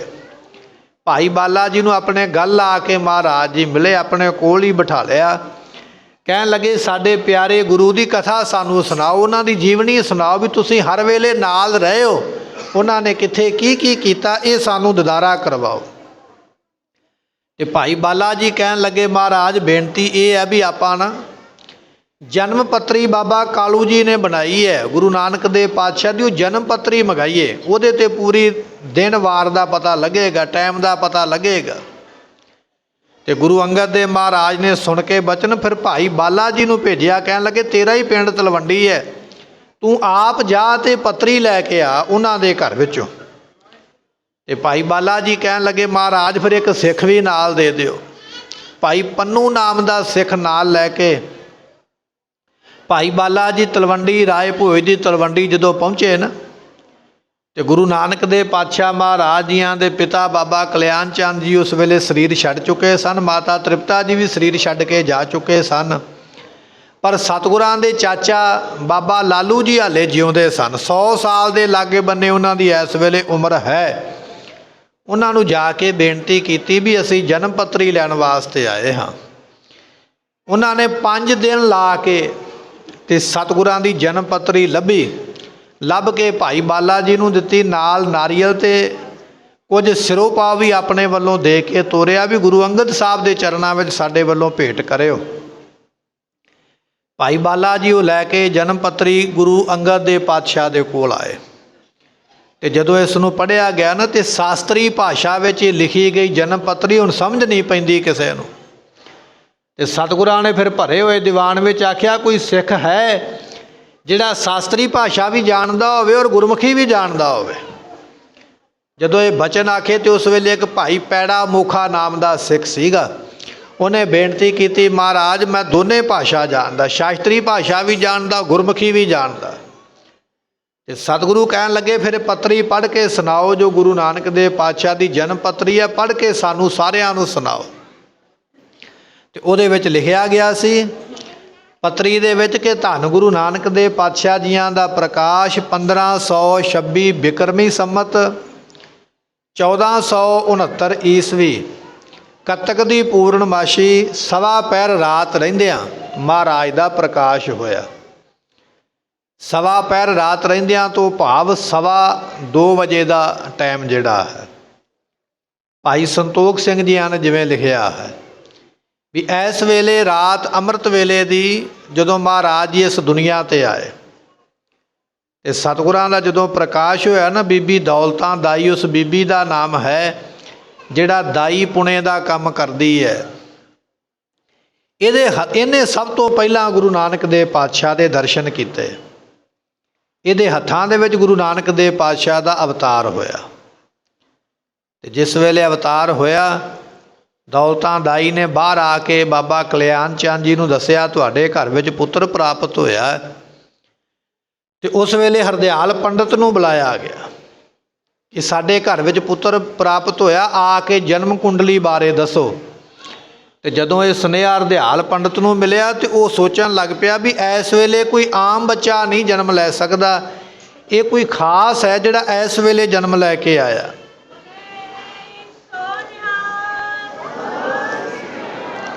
ਤੇ ਜਦੋਂ ਪੰਡਤ ਹਰਦਿਆਲ ਜੀ ਬਾਬਾ ਕਲਿਆਣ ਚੰਦ ਜੀਆਂ ਦੇ ਘਰੇ ਆਏ, ਉਹਨਾਂ ਨੇ ਆਪਣੀ ਜਾਣਕਾਰੀ ਨੂੰ ਹੋਰ ਵਧਾਉਣ ਵਾਸਤੇ ਤੁਲਸਾ ਦਾਸੀ ਨੂੰ ਕੋਲ ਬੁਲਾਇਆ, ਦੌਲਤਾਂ ਦਾਈ ਨੂੰ ਵਾਹਿਗੁਰੂ ਜੀ ਕੋਲ ਬੁਲਾਇਆ। ਪੁੱਛਿਆ ਵੀ ਜਦੋਂ ਜਨਮ ਹੋਇਆ ਉਦੋਂ ਕੀ ਕੀ ਵਾਪਰਿਆ, ਮੈਨੂੰ ਉਹ ਗੱਲ ਦੱਸ। ਤੇ ਦੌਲਤਾਂ ਦਾਈ ਦੱਸਣ ਲੱਗੀ, ਕਹਿਣ ਲੱਗੀ ਪੰਡਤ ਜੀ 2 ਦੀਵੇ ਉਸ ਕਮਰੇ ਦੇ ਵਿੱਚ ਜਗਦੇ ਸਨ ਤੇ 4-4 ਬੱਤੀਆਂ ਇੱਕ ਦੀਵੇ ਦੀਆਂ ਸਨ। 4 ਬੱਤੀਆਂ ਦਾ ਦੀਵਾ ਇੱਕ ਤੇ 4 ਬੱਤੀਆਂ ਦਾ ਦੀਵਾ ਇੱਕ, ਵੀ 8 ਬੱਤੀਆਂ ਜਗਦੀਆਂ ਸਨ ਉਸ ਕਮਰੇ ਦੇ ਵਿੱਚ ਜਿੱਥੇ ਗੁਰੂ ਨਾਨਕ ਦੇਵ ਪਾਤਸ਼ਾਹ ਨੇ ਜਨਮ ਲਿਆ। ਪਰ ਇੰਨਾ ਪ੍ਰਕਾਸ਼ ਹੋਇਆ ਵੀ ਦੀਵੇ ਦਾ ਪ੍ਰਕਾਸ਼ ਤੇ ਬਿਲਕੁਲ ਮੱਧਮ ਪੈ ਗਿਆ। ਦੀਵੇ ਦਾ ਪ੍ਰਕਾਸ਼ ਤੇ ਲੱਗਦਾ ਹੀ ਕੁਝ ਨਹੀਂ ਪਿਆ। ਜਿਵੇਂ ਸੂਰਜ ਚੜ੍ਹ ਜਾਵੇ ਨਾ ਤੇ ਸੂਰਜ ਦੇ ਪ੍ਰਕਾਸ਼ ਦੇ ਅੱਗੇ ਦੀਵੇ ਦਾ ਪ੍ਰਕਾਸ਼ ਕੁਝ ਵੀ ਨਹੀਂ ਰਹਿ ਜਾਂਦਾ। ਜਦੋਂ ਇਹਨਾਂ ਦਾ ਅਵਤਾਰ ਹੋਇਆ ਦੀਵੇ ਦਾ ਪ੍ਰਕਾਸ਼ ਬਿਲਕੁਲ ਨਾ ਮਾਤਰ ਹੀ ਰਹਿ ਗਿਆ, ਇੰਨਾ ਪ੍ਰਕਾਸ਼ ਕਮਰੇ ਵਿੱਚ ਹੋਇਆ। ਪੰਡਤ ਹਰਦਿਆਲ ਜੀ ਨੇ ਪੁੱਛਿਆ, ਕਹਿਣ ਲੱਗੇ ਹੋਰ ਕੀ ਨਿਸ਼ਾਨੀ ਹੋਈ ਹੈ। ਤੇ ਉਸ ਵੇਲੇ ਬੀਬੀ ਦੌਲਤਾਂ ਦਾਈ ਦੱਸਦੀ ਪਈ, ਕਹਿਣ ਲੱਗੀ ਵੀ ਇਹਨਾਂ ਹੱਥਾਂ ਵਿੱਚ ਬੜੇ ਬਾਲਕਾਂ ਨੇ ਜਨਮ ਲਿਆ ਹੈ। ਮੈਂ ਬੜੇ ਲੰਮੇ ਸਮੇਂ ਤੋਂ ਦਾਈ ਪੁਣੇ ਦਾ ਕੰਮ ਕਰਦੀ ਹਾਂ, ਪਰ ਜਦੋਂ ਵੀ ਬਾਲਕ ਕੋਈ ਜਨਮ ਲੈਂਦਾ ਉਹ ਰੋਂਦਾ ਹੈ। ਜਾਂ ਹੋ ਸਕਦਾ ਕੋਈ ਬੱਚਾ ਕਮਜ਼ੋਰ ਹੋਵੇ ਜਾਂ ਬੇਹੋਸ਼ ਹੋ ਜਾਵੇ, ਉਹ ਰੋਵੇ ਨਾ, ਚੁੱਪ ਕੀਤਾ ਰਵੇ। ਪਰ ਜਦੋਂ ਇਹ ਬਾਲਕ ਨੇ ਜਨਮ ਲਿਆ, ਇਹ ਨਾ ਤੇ ਰੋਇਆ ਨਾ ਇਹ ਚੁੱਪ ਕੀਤਾ, ਸਗੋਂ ਇੱਕ ਸਿਆਣੇ ਬਜ਼ੁਰਗਾਂ ਦੇ ਵਾਂਗ ਇਹ ਹੱਸਿਆ ਹੈ। ਮੈਂ ਵੇਖ ਕੇ ਹੈਰਾਨ ਇਸ ਗੱਲ ਤੋਂ ਹਾਂ। ਬੱਚਾ ਰੋਂਦਾ ਤੇ ਦੁਨੀਆ ਤੇ ਆਉਂਦਾ, ਜਾਂ ਬੱਚਾ ਬੇਹੋਸ਼ੀ ਦੀ ਹਾਲਤ ਵਿੱਚ ਹੋ ਸਕਦਾ ਬੋਲੇ ਹੀ ਨਾ, ਪਰ ਇਹ ਹੱਸਿਆ ਹੈ। ਹੱਸਿਆ ਕਿਉਂ ਹੈ ਇਹ ਮੈਂ ਨਹੀਂ ਜਾਣਦੀ, ਪਰ ਮੈਂ ਵੇਖਿਆ ਵੀ ਜਨਮ ਲੈਣ ਵੇਲੇ ਹੱਸਦਾ ਪਿਆ। ਮੈਂ ਇਸ ਗੱਲ ਤੋਂ ਹੈਰਾਨ ਹਾਂ। ਤੇ ਵਿਦਵਾਨਾਂ ਨੇ ਲਿਖਿਆ ਉਹਦੇ ਹੱਸਣ ਦਾ ਕਾਰਨ ਇਹ ਸੀ, ਜਦੋਂ ਗੁਰੂ ਨਾਨਕ ਦੇਵ ਪਾਤਸ਼ਾਹ ਦੁਨੀਆ 'ਤੇ ਆਏ ਨਾ, ਮਹਾਰਾਜ ਨੇ ਨੇਤਰ ਖੋਲ੍ਹੇ ਤੇ ਉਸ ਕਮਰੇ ਦੇ ਵਿੱਚ ਜਿੰਨੇ ਵੀ ਪੈਗੰਬਰ ਨੇ, ਜਿੰਨੇ ਵੀ ਅਵਤਾਰ ਨੇ, ਜਿੰਨੇ ਵੀ ਦੇਵਤੇ ਨੇ, ਦੇਵੀਆਂ, ਜਿੰਨੇ ਵੀ ਵੀਰ ਨੇ, ਸਾਰੇ ਹੱਥ ਜੋੜ ਕੇ ਪਹਿਲਾਂ ਹੀ ਖਲੋਤੇ ਹੋਏ ਸਨ ਜੀ ਆਇਆਂ ਕਹਿਣ ਵਾਸਤੇ, ਵੀ ਅੱਜ ਮਾਲਕ ਨੇ ਆਉਣਾ ਹੈ, ਸ੍ਰਿਸ਼ਟੀ ਦੇ ਮਾਲਕ ਨੇ ਅੱਜ ਆਉਣਾ ਹੈ, ਜੀ ਆਇਆਂ ਕਹਿਣ ਵਾਸਤੇ ਪਹਿਲਾਂ ਖਲੋਤੇ। ਤੇ ਸਤਿਗੁਰਾਂ ਨੇ ਜਦੋਂ ਇਸ ਸੰਸਾਰ ਵਿੱਚ ਆ ਕੇ ਨੇਤਰ ਖੋਲ੍ਹੇ ਤੇ ਸਾਹਮਣੇ ਉਹਨਾਂ ਦੇਵਤਿਆਂ ਨੂੰ ਹੱਥ ਜੋੜੇ ਖਲੋਤੇ ਵੇਖਿਆ। ਹੱਸਣ ਦਾ ਕਾਰਨ ਮਹਾਰਾਜ ਨੇ ਇਹ ਦਰਸਾਇਆ ਵੀ ਅਸੀਂ ਤੇ ਗੁਪਤ ਰੂਪ ਵਿੱਚ ਆਏ ਹਾਂ ਇਸ ਦੁਨੀਆ ਵਿੱਚ, ਵੀ ਸਾਡਾ ਕਿਸੇ ਨੂੰ ਪਤਾ ਨਾ ਲੱਗੇ, ਪਰ ਇਹਨਾਂ ਨੇ ਸਾਨੂੰ ਪਛਾਣ ਲਿਆ ਹੈ। ਦੇਵਤੇ ਤਾਂ ਸਾਡੇ ਅੱਗੇ ਹੱਥ ਜੋੜ ਕੇ ਖਲੋਤੇ, ਇਹਨਾਂ ਨੂੰ ਸਾਡੀ ਪਹਿਚਾਣ ਆ ਗਈ ਹੈ ਵੀ ਨਿਰੰਕਾਰ ਪਰਮੇਸ਼ਰ ਅੱਜ ਆਪਣਾ ਸਰੂਪ ਲੈ ਕੇ, ਤਨ ਲੈ ਕੇ ਬੱਚੇ ਦੇ ਰੂਪ ਦੇ ਵਿੱਚ ਧਰਤੀ 'ਤੇ ਆਏ ਨੇ। ਇਹ ਸਾਨੂੰ ਜੀ ਆਇਆਂ ਕਹਿਣ ਵਾਸਤੇ ਆਏ। ਸਾਡੀ ਗੁੱਝੀ ਰਮਜ ਨੂੰ ਇਹਨਾਂ ਨੇ ਪਛਾਣਿਆ ਹੈ। ਮਹਾਰਾਜ ਤਾਂ ਵੇਖ ਕੇ ਹੱਸੇ ਸਨ। ਕੋਈ ਰਮਜ ਇੱਕ ਬੰਦੇ ਦੀ ਦੂਜਾ ਬੰਦਾ ਰਮਜ ਜਾਣ ਜਾਵੇ ਨਾ, ਤੇ ਉਹ ਇੱਕ ਦੂਜੇ ਨਾਲ ਅੱਖਾਂ 'ਚ ਅੱਖਾਂ 'ਚ ਪਾ ਕੇ ਵੇਖ ਕੇ ਮਾੜਾ ਜਿਹਾ ਹੱਸ ਪੈਂਦੇ। ਇਹ ਦੱਸਦੇ ਨੇ ਵੀ ਮੇਰੀ ਗੱਲ ਦਾ ਤੈਨੂੰ ਪਤਾ ਲੱਗ ਗਿਆ, ਤੇਰੀ ਦਾ ਮੈਨੂੰ ਪਤਾ ਲੱਗ ਗਿਆ, ਪਰ ਇਹ ਬਚਨ ਗਾਹ ਨਹੀਂ ਜਾਣਾ ਚਾਹੀਦਾ। ਗੁਰੂ ਨਾਨਕ ਦੇਵ ਪਾਤਸ਼ਾਹ ਦੇ ਹੱਸਣ ਦਾ ਕਾਰਨ ਇਹ ਸੀ ਕਿ ਸਤਿਗੁਰੂ ਪਾਤਸ਼ਾਹ ਇਹ ਜਾਣ ਗਏ ਸਨ ਵੀ ਇਹਨਾਂ ਦੇਵਤਿਆਂ ਨੂੰ ਸਾਡੇ ਆਉਣ ਦਾ ਪਤਾ ਲੱਗ ਗਿਆ। ਪੰਡਤ ਹਰਦਿਆਲ ਨੇ ਤੀਜਾ ਬਚਨ ਪੁੱਛਿਆ। ਅਗਲਾ ਬਚਨ ਇਹ ਪੁੱਛਿਆ ਵੀ ਜਦੋਂ ਇਹਨਾਂ ਨੇ ਅਵਤਾਰ ਲਿਆ ਕੋਈ ਆਵਾਜ਼ ਹੋਈ, ਕੋਈ ਤੈਨੂੰ ਸੁਣਿਆ ਵੀ ਚਾਰ ਚਫੇਰੇ ਕੀ ਗੱਲ ਹੋ ਰਹੀ ਹੈ? ਦੌਲਤਾਂ ਦਾਈ ਨੇ ਦੱਸਿਆ ਇਸ ਬੱਚੇ ਦੇ ਅਵਤਾਰ ਲੈਣ ਤੋਂ ਪਹਿਲਾਂ ਮੇਰੇ ਕੰਨਾਂ ਦੇ ਵਿੱਚ ਇੱਕ ਧੁਨੀ ਪੈ ਰਹੀ ਸੀ, ਜੈ ਹੋਵੇ, ਜੈ ਹੋਵੇ, ਜੈ ਹੋਵੇ। ਇਹ ਧੁਨੀ ਦੀ ਬੜੀ ਆਵਾਜ਼ ਮੇਰੇ ਕੰਨਾਂ ਵਿੱਚ ਪੈਂਦੀ ਰਹੀ। ਜਦੋਂ ਮਹਾਰਾਜ ਦਾ ਪ੍ਰਕਾਸ਼ ਹੋਇਆ ਤੇ ਇਸ ਬੱਚੇ ਨੇ ਦੁਨੀਆ 'ਤੇ ਆਉਂਦਿਆਂ, ਦੁਨੀਆ ਵਿੱਚ ਬੱਚੇ ਜਨਮ ਲੈਂਦੇ ਨਾ, ਕੋਈ ਕਿੰਨੇ ਟਾਈਮ ਬਾਅਦ, ਕਿੰਨੇ ਮਹੀਨਿਆਂ ਬਾਅਦ, ਕੋਈ ਕਿੰਨੇ ਸਾਲ ਬਾਅਦ ਜਾ ਕੇ ਬੋਲਦਾ। ਜਨਮ ਲੈਂਦਿਆਂ ਹੀ ਇਹਨਾਂ ਨੇ ਮੂੰਹ ਇੱਕ ਸ਼ਬਦ ਆਖਿਆ। ਜਦੋਂ ਉਹ ਸ਼ਬਦ ਮੇਰੇ ਕੰਨਾਂ ਵਿੱਚ ਪਿਆ ਤੇ ਮੇਰੇ ਮਨ ਨੂੰ ਸ਼ਾਂਤੀ ਪ੍ਰਾਪਤ ਹੋਈ। ਮੇਰੇ ਮਨ ਦੇ ਸਾਰੇ ਵਿਕਾਰ ਖਤਮ ਹੋ ਗਏ, ਮੈਨੂੰ ਸੋਝੀ ਗਿਆਨ ਹੋ ਗਿਆ। ਇਹਨਾਂ ਨੇ ਜੋ ਬਚਨ ਆਖਿਆ, ਪਰ ਆਖਿਆ ਕੀ ਹੈ ਮੈਂ ਉਹ ਯਾਦ ਨਹੀਂ ਰੱਖ ਸਕੀ। ਜਦੋਂ ਇਹ ਬਚਨ ਦੱਸਦੀ ਪਈ ਨਾ ਦੌਲਤਾਂ ਦਾ ਹੀ, ਇੰਨੇ ਚਿਰ ਨੂੰ ਬਾਬਾ ਕਲਿਆਣ ਚੰਦ ਜੀ ਕਾਲੂ ਜੀ ਧਨ ਦਾ ਭਰ ਕੇ ਥਾਲ, ਕੁਝ ਬਸਤਰ ਨਾਲ ਲੈ ਕੇ ਆਏ ਵੀ ਦੌਲਤਾਂ ਦਾਈ ਨੇ ਸਾਨੂੰ ਖੁਸ਼ਖਬਰੀ ਦਿੱਤੀ ਹੈ, ਮੈਂ ਇਹਨਾਂ ਨੂੰ ਆਪਣੇ ਵੱਲੋਂ ਇਨਾਮ ਦੇਵਾਂ। ਉਹਨਾਂ ਸਮਿਆਂ ਵਿੱਚ ਵੱਡੇ ਘਰਾਣੇ ਜਿਹੜੇ ਸਨ, ਸ਼ਾਹੂਕਾਰ ਲੋਕ ਹੋਇਆ ਕਰਦੇ, ਚੌਧਰੀ ਹੋਇਆ ਕਰਦੇ, ਰਾਜੇ ਰਜਵਾੜੇ ਹੋਇਆ ਕਰਦੇ, ਜੇ ਕੋਈ ਖੁਸ਼ੀ ਦੀ ਖਬਰ ਦਿੰਦਾ ਤੇ ਉਹਨੂੰ ਧਨ ਦਿੰਦੇ ਅੱਗੋਂ ਇਨਾਮ ਦੇ ਵਜੋਂ। ਤੇ ਬਾਬਾ ਕਾਲੂ ਜੀ ਕਲਿਆਣ ਚੰਦ ਵੀ ਧਨ ਦੀ ਥਾਲੀ ਭਰ ਕੇ ਜਦੋਂ ਦੇਣ ਵਾਸਤੇ ਅੱਗੇ ਵਧੇ, ਦੌਲਤਾਂ ਦਾਈ ਨੇ ਨਾ ਕਰ ਦਿੱਤੀ। ਕਹਿਣ ਲੱਗਿਆ ਦੁਨਿਆਵੀ ਧਨ ਨਹੀਂ ਚਾਹੀਦਾ, ਜਿਹੜਾ ਧਨ ਮੈਨੂੰ ਚਾਹੀਦਾ ਸੀ ਨਾ ਉਹ ਬੱਚੇ ਦੇ ਦਰਸ਼ਨ ਕਰਕੇ ਹੀ ਮੈਨੂੰ ਪ੍ਰਾਪਤ ਹੋ ਗਿਆ। ਇੱਕ ਵਾਰੀ ਆਖੀਏ ਸਤਿਨਾਮ। ਦਰਸ਼ਨ ਦਿੰਦਿਆਂ ਹੀ ਮਹਾਰਾਜ ਨੇ ਨਜ਼ਰੋਂ ਨਜ਼ਰੀ ਨਿਹਾਲ ਕਰ ਦਿੱਤਾ। ਐਸੀ ਮਿਹਰ ਦੀ ਦ੍ਰਿਸ਼ਟੀ ਦੇ ਨਾਲ ਤੱਕਿਆ, ਉਹ ਦੌਲਤਾਂ ਦਾਈ ਕਰਤਾਰਥ ਹੋ ਗਈ। ਕਹਿਣ ਲੱਗੀ ਦੁਨਿਆਵੀ ਧਨ ਹੋ ਨਹੀਂ ਚਾਹੀਦਾ, ਹੁਣ ਤੇ ਉਹਦੇ ਸਰੂਪ ਦੇ ਦਰਸ਼ਨ ਕਰਕੇ ਹੀ ਮਨ ਨੂੰ ਰੱਜ ਪ੍ਰਾਪਤ ਹੋ ਗਿਆ। ਇਹ ਲੱਛਣ ਸਨ ਉਸ ਵੇਲੇ ਜਦੋਂ ਮਹਾਰਾਜ ਦੁਨੀਆ 'ਤੇ ਆਏ। ਤੇ ਬਾਬਾ ਕਲਿਆਣ ਚੰਦ ਜੀ ਕਹਿਣ ਲੱਗੇ ਪੰਡਤ ਹਰਦਿਆਲ ਜੀ, ਇਹਨਾਂ ਦੀ ਜਨਮ ਪੱਤਰੀ ਬਣਾਓ ਵੀ ਬੱਚਾ ਸਾਡਾ ਕਿਸ ਤਰ੍ਹਾਂ ਦਾ ਹੋਵੇਗਾ, ਇਹਦੇ ਲੱਛਣ ਕੀ ਹੋਣਗੇ, ਕਿੰਨੀ ਕੁ ਪੜ੍ਹਾਈ ਕਰੇਗਾ, ਕਿੰਨੀ ਕੁ ਤਰੱਕੀ ਕਰੇਗਾ। ਤੇ ਪੰਡਤ ਹਰਦਿਆਲ ਜੀ ਕਹਿਣ ਲੱਗੇ ਵੀ ਇੱਕ ਦਿਨ ਵਿੱਚ ਇਹਨਾਂ ਦੀ ਜਨਮ ਪੱਤਰੀ ਨਹੀਂ ਬਣ ਸਕਦੀ। ਜਿਹੜੇ ਲੱਛਣ ਮੈਂ ਸੁਣੇ ਨੇ ਇਹ ਆਮ ਵਿਅਕਤੀ ਨਹੀਂ, ਮੈਨੂੰ ਘੱਟੋ ਘੱਟ ਨਹੀਂ ਤੇ 13 ਦਿਨ ਲੱਗ ਜਾਣਗੇ। ਕੋਈ ਗੱਲ ਨਹੀਂ, 13 ਦਿਨ ਲੈ ਲਓ। 13 ਦਿਨ ਲਾ ਕੇ ਪੱਤਰੀ ਲਿਖੀ। ਜਦੋਂ ਪੱਤਰੀ ਲੈ ਕੇ ਪੰਡਤ ਹਰਦਿਆਲ ਬਾਬਾ ਕਲਿਆਣ ਚੰਦ ਜੀਆਂ ਦੇ ਕੋਲ ਆਇਆ, ਪੁੱਛਿਆ ਵੀ ਦੱਸੋ ਇਹ ਕਿਸ ਤਰ੍ਹਾਂ ਦੇ ਹੋਣਗੇ, ਇਹਨਾਂ ਦਾ ਨਾਮ ਕੀ ਹੋਵੇਗਾ। ਤੇ ਪੰਡਤ ਹਰਦਿਆਲ ਜੀ ਕਹਿਣ ਲੱਗੇ ਵੀ ਇਹਨਾਂ ਦਾ ਨਾਮ ਹੋਵੇਗਾ ਨਾਨਕ। ਨਾਨਕ ਨਾਮ ਕਰਕੇ ਦੁਨੀਆ ਵਿੱਚ ਪ੍ਰਸਿੱਧ ਹੋਣਗੇ। ਬਾਬਾ ਕਲਿਆਣ ਚੰਦ ਨੇ ਸਵਾਲ ਕੀਤਾ, ਕਹਿਣ ਲੱਗੇ ਇੱਕ ਐਸਾ ਨਾਮ ਹੈ, ਨਾ ਹਿੰਦੂਆਂ ਦਾ ਨਾਮ ਹੈ ਨਾ ਇਹ ਮੁਸਲਮਾਨਾਂ ਦਾ ਨਾਮ ਹੈ। ਤੇ ਪੰਡਤ ਹਰਦਿਆਲ ਜੀ ਕਹਿਣ ਲੱਗੇ ਹਿੰਦੂ ਜਿਹੜੇ ਹਨ ਮੁਸਲਮਾਨਾਂ ਦੇ ਪੈਗੰਬਰਾਂ ਨੂੰ ਨਹੀਂ ਮੰਨਦੇ, ਅਤੇ ਮੁਸਲਮਾਨ ਜਿਹੜੇ ਨੇ ਹਿੰਦੂਆਂ ਦੇ ਦੇਵਤਿਆਂ ਅਵਤਾਰਾਂ ਨੂੰ ਨਹੀਂ ਮੰਨਦੇ। ਇਹ ਤੇਰਾ ਬੱਚਾ ਇੱਕ ਇਹੋ ਜਿਹਾ ਹੈ, ਇਹਨੂੰ ਹਿੰਦੂ ਵੀ ਮੰਨਣਗੇ ਆਪਣਾ ਪੀਰ, ਆਪਣਾ ਗੁਰੂ, ਅਤੇ ਮੁਸਲਮਾਨ ਮੰਨਣਗੇ ਆਪਣਾ ਪੀਰ। ਦੋਨੇ ਧਰਮ ਹੀ ਇਸ ਨੂੰ ਸਜਦਾ ਕਰਿਆ ਕਰਨਗੇ। ਇਹਦੇ ਹੱਥਾਂ ਵਿੱਚ ਕਰਮਾਂ ਦੀ ਰੇਖਾ ਕੋਈ ਨਹੀਂ ਹੋਵੇਗੀ। ਇਹ ਕਰਮ ਭੋਗਣ ਵਾਸਤੇ ਸਾਡੇ ਵਾਂਗ ਨਹੀਂ ਆਇਆ। ਇਹ ਆਪਣੀ ਮਰਜ਼ੀ ਦਾ ਮਾਲਕ ਹੋਵੇਗਾ, ਜਿੱਧਰ ਨੂੰ ਜੀ ਕਰੇਗਾ ਉੱਧਰ ਨੂੰ ਜਾਵੇਗਾ। ਕਰਮਾਂ ਦਾ ਲੇਖਾ ਇਹਦੇ ਉੱਪਰ ਨਿਰਭਰ ਨਹੀਂ ਕਰਦਾ। ਬਾਬਾ ਕਲਿਆਣ ਚੰਦ ਜੀ ਤੁਹਾਡੇ ਪੁੱਤਰ ਨੂੰ ਸਮੁੰਦਰ ਵੀ ਰਸਤਾ ਦਿਆ ਕਰੇਗਾ ਤੁਰਨ ਵਾਸਤੇ, ਤੁਹਾਡੇ ਪੁੱਤਰ ਨੂੰ ਪਹਾੜ ਵੀ ਰਸਤਾ ਦਿਆ ਕਰਨਗੇ, ਤੁਹਾਡੇ ਪੁੱਤਰ ਨੂੰ ਆਕਾਸ਼ ਵੀ ਰਸਤਾ ਦੇਵੇਗਾ। ਜਿੱਧਰ ਨੂੰ ਇਹ ਮੂੰਹ ਕਰਕੇ ਤੁਰਨਗੇ ਕੋਈ ਇਹਨਾਂ ਨੂੰ ਰੋਕ ਨਹੀਂ ਸਕੇਗਾ। ਇਹ ਆਪ ਪਰਮੇਸ਼ਰ ਦਾ ਰੂਪ ਨੇ, ਤੁਹਾਡੇ ਘਰ ਵਿੱਚ ਅਵਤਾਰ ਲੈ ਕੇ ਆਏ ਨੇ, ਅਤੇ ਸਾਰੀਆਂ ਵਿੱਦਿਆ ਬਿਨਾਂ ਪੜ੍ਹਨ ਤੋਂ ਇਹਨਾਂ ਦੇ ਕੋਲ ਹੋਣਗੀਆਂ। ਵਿੱਦਿਆ ਪੜ੍ਹਨ ਦੀ ਇਹਨਾਂ ਨੂੰ ਲੋੜ ਕੋਈ ਨਹੀਂ ਹੋਵੇਗੀ। ਬਾਬਾ ਕਲਿਆਣ ਚੰਦ ਜੀਆਂ ਨੇ ਜਦੋਂ ਸੁਣੇ ਨਾ ਬਚਨ, ਅਤੇ ਉਸ ਵੇਲੇ ਮਨ ਵਿੱਚ ਸੋਚਿਆ ਵੀ ਹੋ ਸਕਦਾ ਹੈ ਪੰਡਤ ਹਰਦਿਆਲ ਮਾਇਆ ਲੈਣ ਵਾਸਤੇ ਮੇਰੇ ਪੁੱਤਰ ਦੀ ਤਾਰੀਫ ਕਰਦਾ ਹੋਵੇ, ਵੀ ਇੱਦਾਂ ਦਾ ਹੋਵੇਗਾ, ਇੱਦਾਂ ਦਾ ਹੋਵੇਗਾ। ਸ਼ਰਧਾ ਨਹੀਂ ਆਈ। ਅੱਗੋਂ ਜਵਾਬ ਦਿੱਤਾ, ਕਹਿਣ ਲੱਗੇ ਕੋਈ ਗੱਲ ਨਹੀਂ ਪੰਡਤ ਜੀ, ਜਿਹੜੇ ਗੁਣ ਤੁਸੀਂ ਦੱਸੇ ਨੇ ਜਦੋਂ ਹੋਣਗੇ ਨਾ ਉਦੋਂ ਹੀ ਵੇਖਾਂਗੇ, ਅਜੇ ਤਾਂ ਨਹੀਂ ਨਾ ਹੈਗੇ। ਜਦੋਂ ਵੱਡੇ ਹੋਣਗੇ, ਪਹਾੜਾਂ 'ਤੇ ਤੁਰਨਗੇ, ਸਮੁੰਦਰਾਂ 'ਤੇ ਤੁਰਨਗੇ, ਆਕਾਸ਼ ਵਿੱਚ ਜਾਣਗੇ, ਲੋਕ ਇਹਨਾਂ ਨੂੰ ਮੱਥਾ ਟੇਕਣਗੇ। ਜਦੋਂ ਉਹ ਸਮਾਂ ਆਵੇਗਾ ਨਾ ਉਦੋਂ ਹੀ ਵੇਖਾਂਗੇ। ਹੁਣ ਤੁਸੀਂ ਆਪਣੀ ਦਾਨ ਦਛਨਾ ਲਓ ਅਤੇ ਫਿਰ ਚੱਲਦੇ ਬਣੋ। ਇਸ ਤਰ੍ਹਾਂ ਗੁਰੂ ਨਾਨਕ ਦੇ ਪਾਤਸ਼ਾਹ ਮਹਾਰਾਜ ਜੀਆਂ ਦੇ ਜੀਵਨ ਕੌਤਕ ਮਹਾਰਾਜ ਜੀਆਂ ਦੇ ਪੰਡਤ ਹਰਦਿਆਲ ਜੀਆਂ ਨੇ ਸੁਣਾਏ। ਅੱਜ ਉਸ ਗੁਰੂ ਦਾ ਆਪਾਂ ਜਨਮ ਦਿਹਾੜਾ, ਅਵਤਾਰ ਦਿਹਾੜਾ, ਅਵਤਾਰ ਗੁਰਪੁਰਬ ਮਨਾ ਰਹੇ ਹਾਂ। ਆਪ ਸੰਗਤਾਂ ਨੂੰ ਲੱਖ ਲੱਖ ਵਧਾਈ ਹੋਵੇ। ਸਤਿਗੁਰੂ ਨਾਨਕ ਦੇ ਪਾਤਸ਼ਾਹ ਮਹਾਰਾਜ ਜੀਆਂ ਦੇ ਪ੍ਰਕਾਸ਼ ਗੁਰਪੁਰਬ ਦੀ ਮਹਾਰਾਜ ਰਹਿਮਤ ਕਰਨ, ਸਾਨੂੰ ਸਿੱਖੀ ਦੀਆਂ ਨਾਮ ਬਾਣੀ ਦੀਆਂ ਦਾਤਾਂ ਬਖਸ਼ਿਸ਼ ਕਰਨ। ਸਮੇਂ ਦੀ ਸਮਾਪਤੀ, ਭੁੱਲਾਂ ਦੀ ਮੁਆਫੀ, ਲੇਖਾ ਕਤਹਿ ਨ ਛੁਟੀਐ। ਬਖਸ਼ਣਹਾਰ ਬਖਸ਼ ਲੈ। ਵਾਹਿਗੁਰੂ ਜੀ ਕਾ ਖਾਲਸਾ,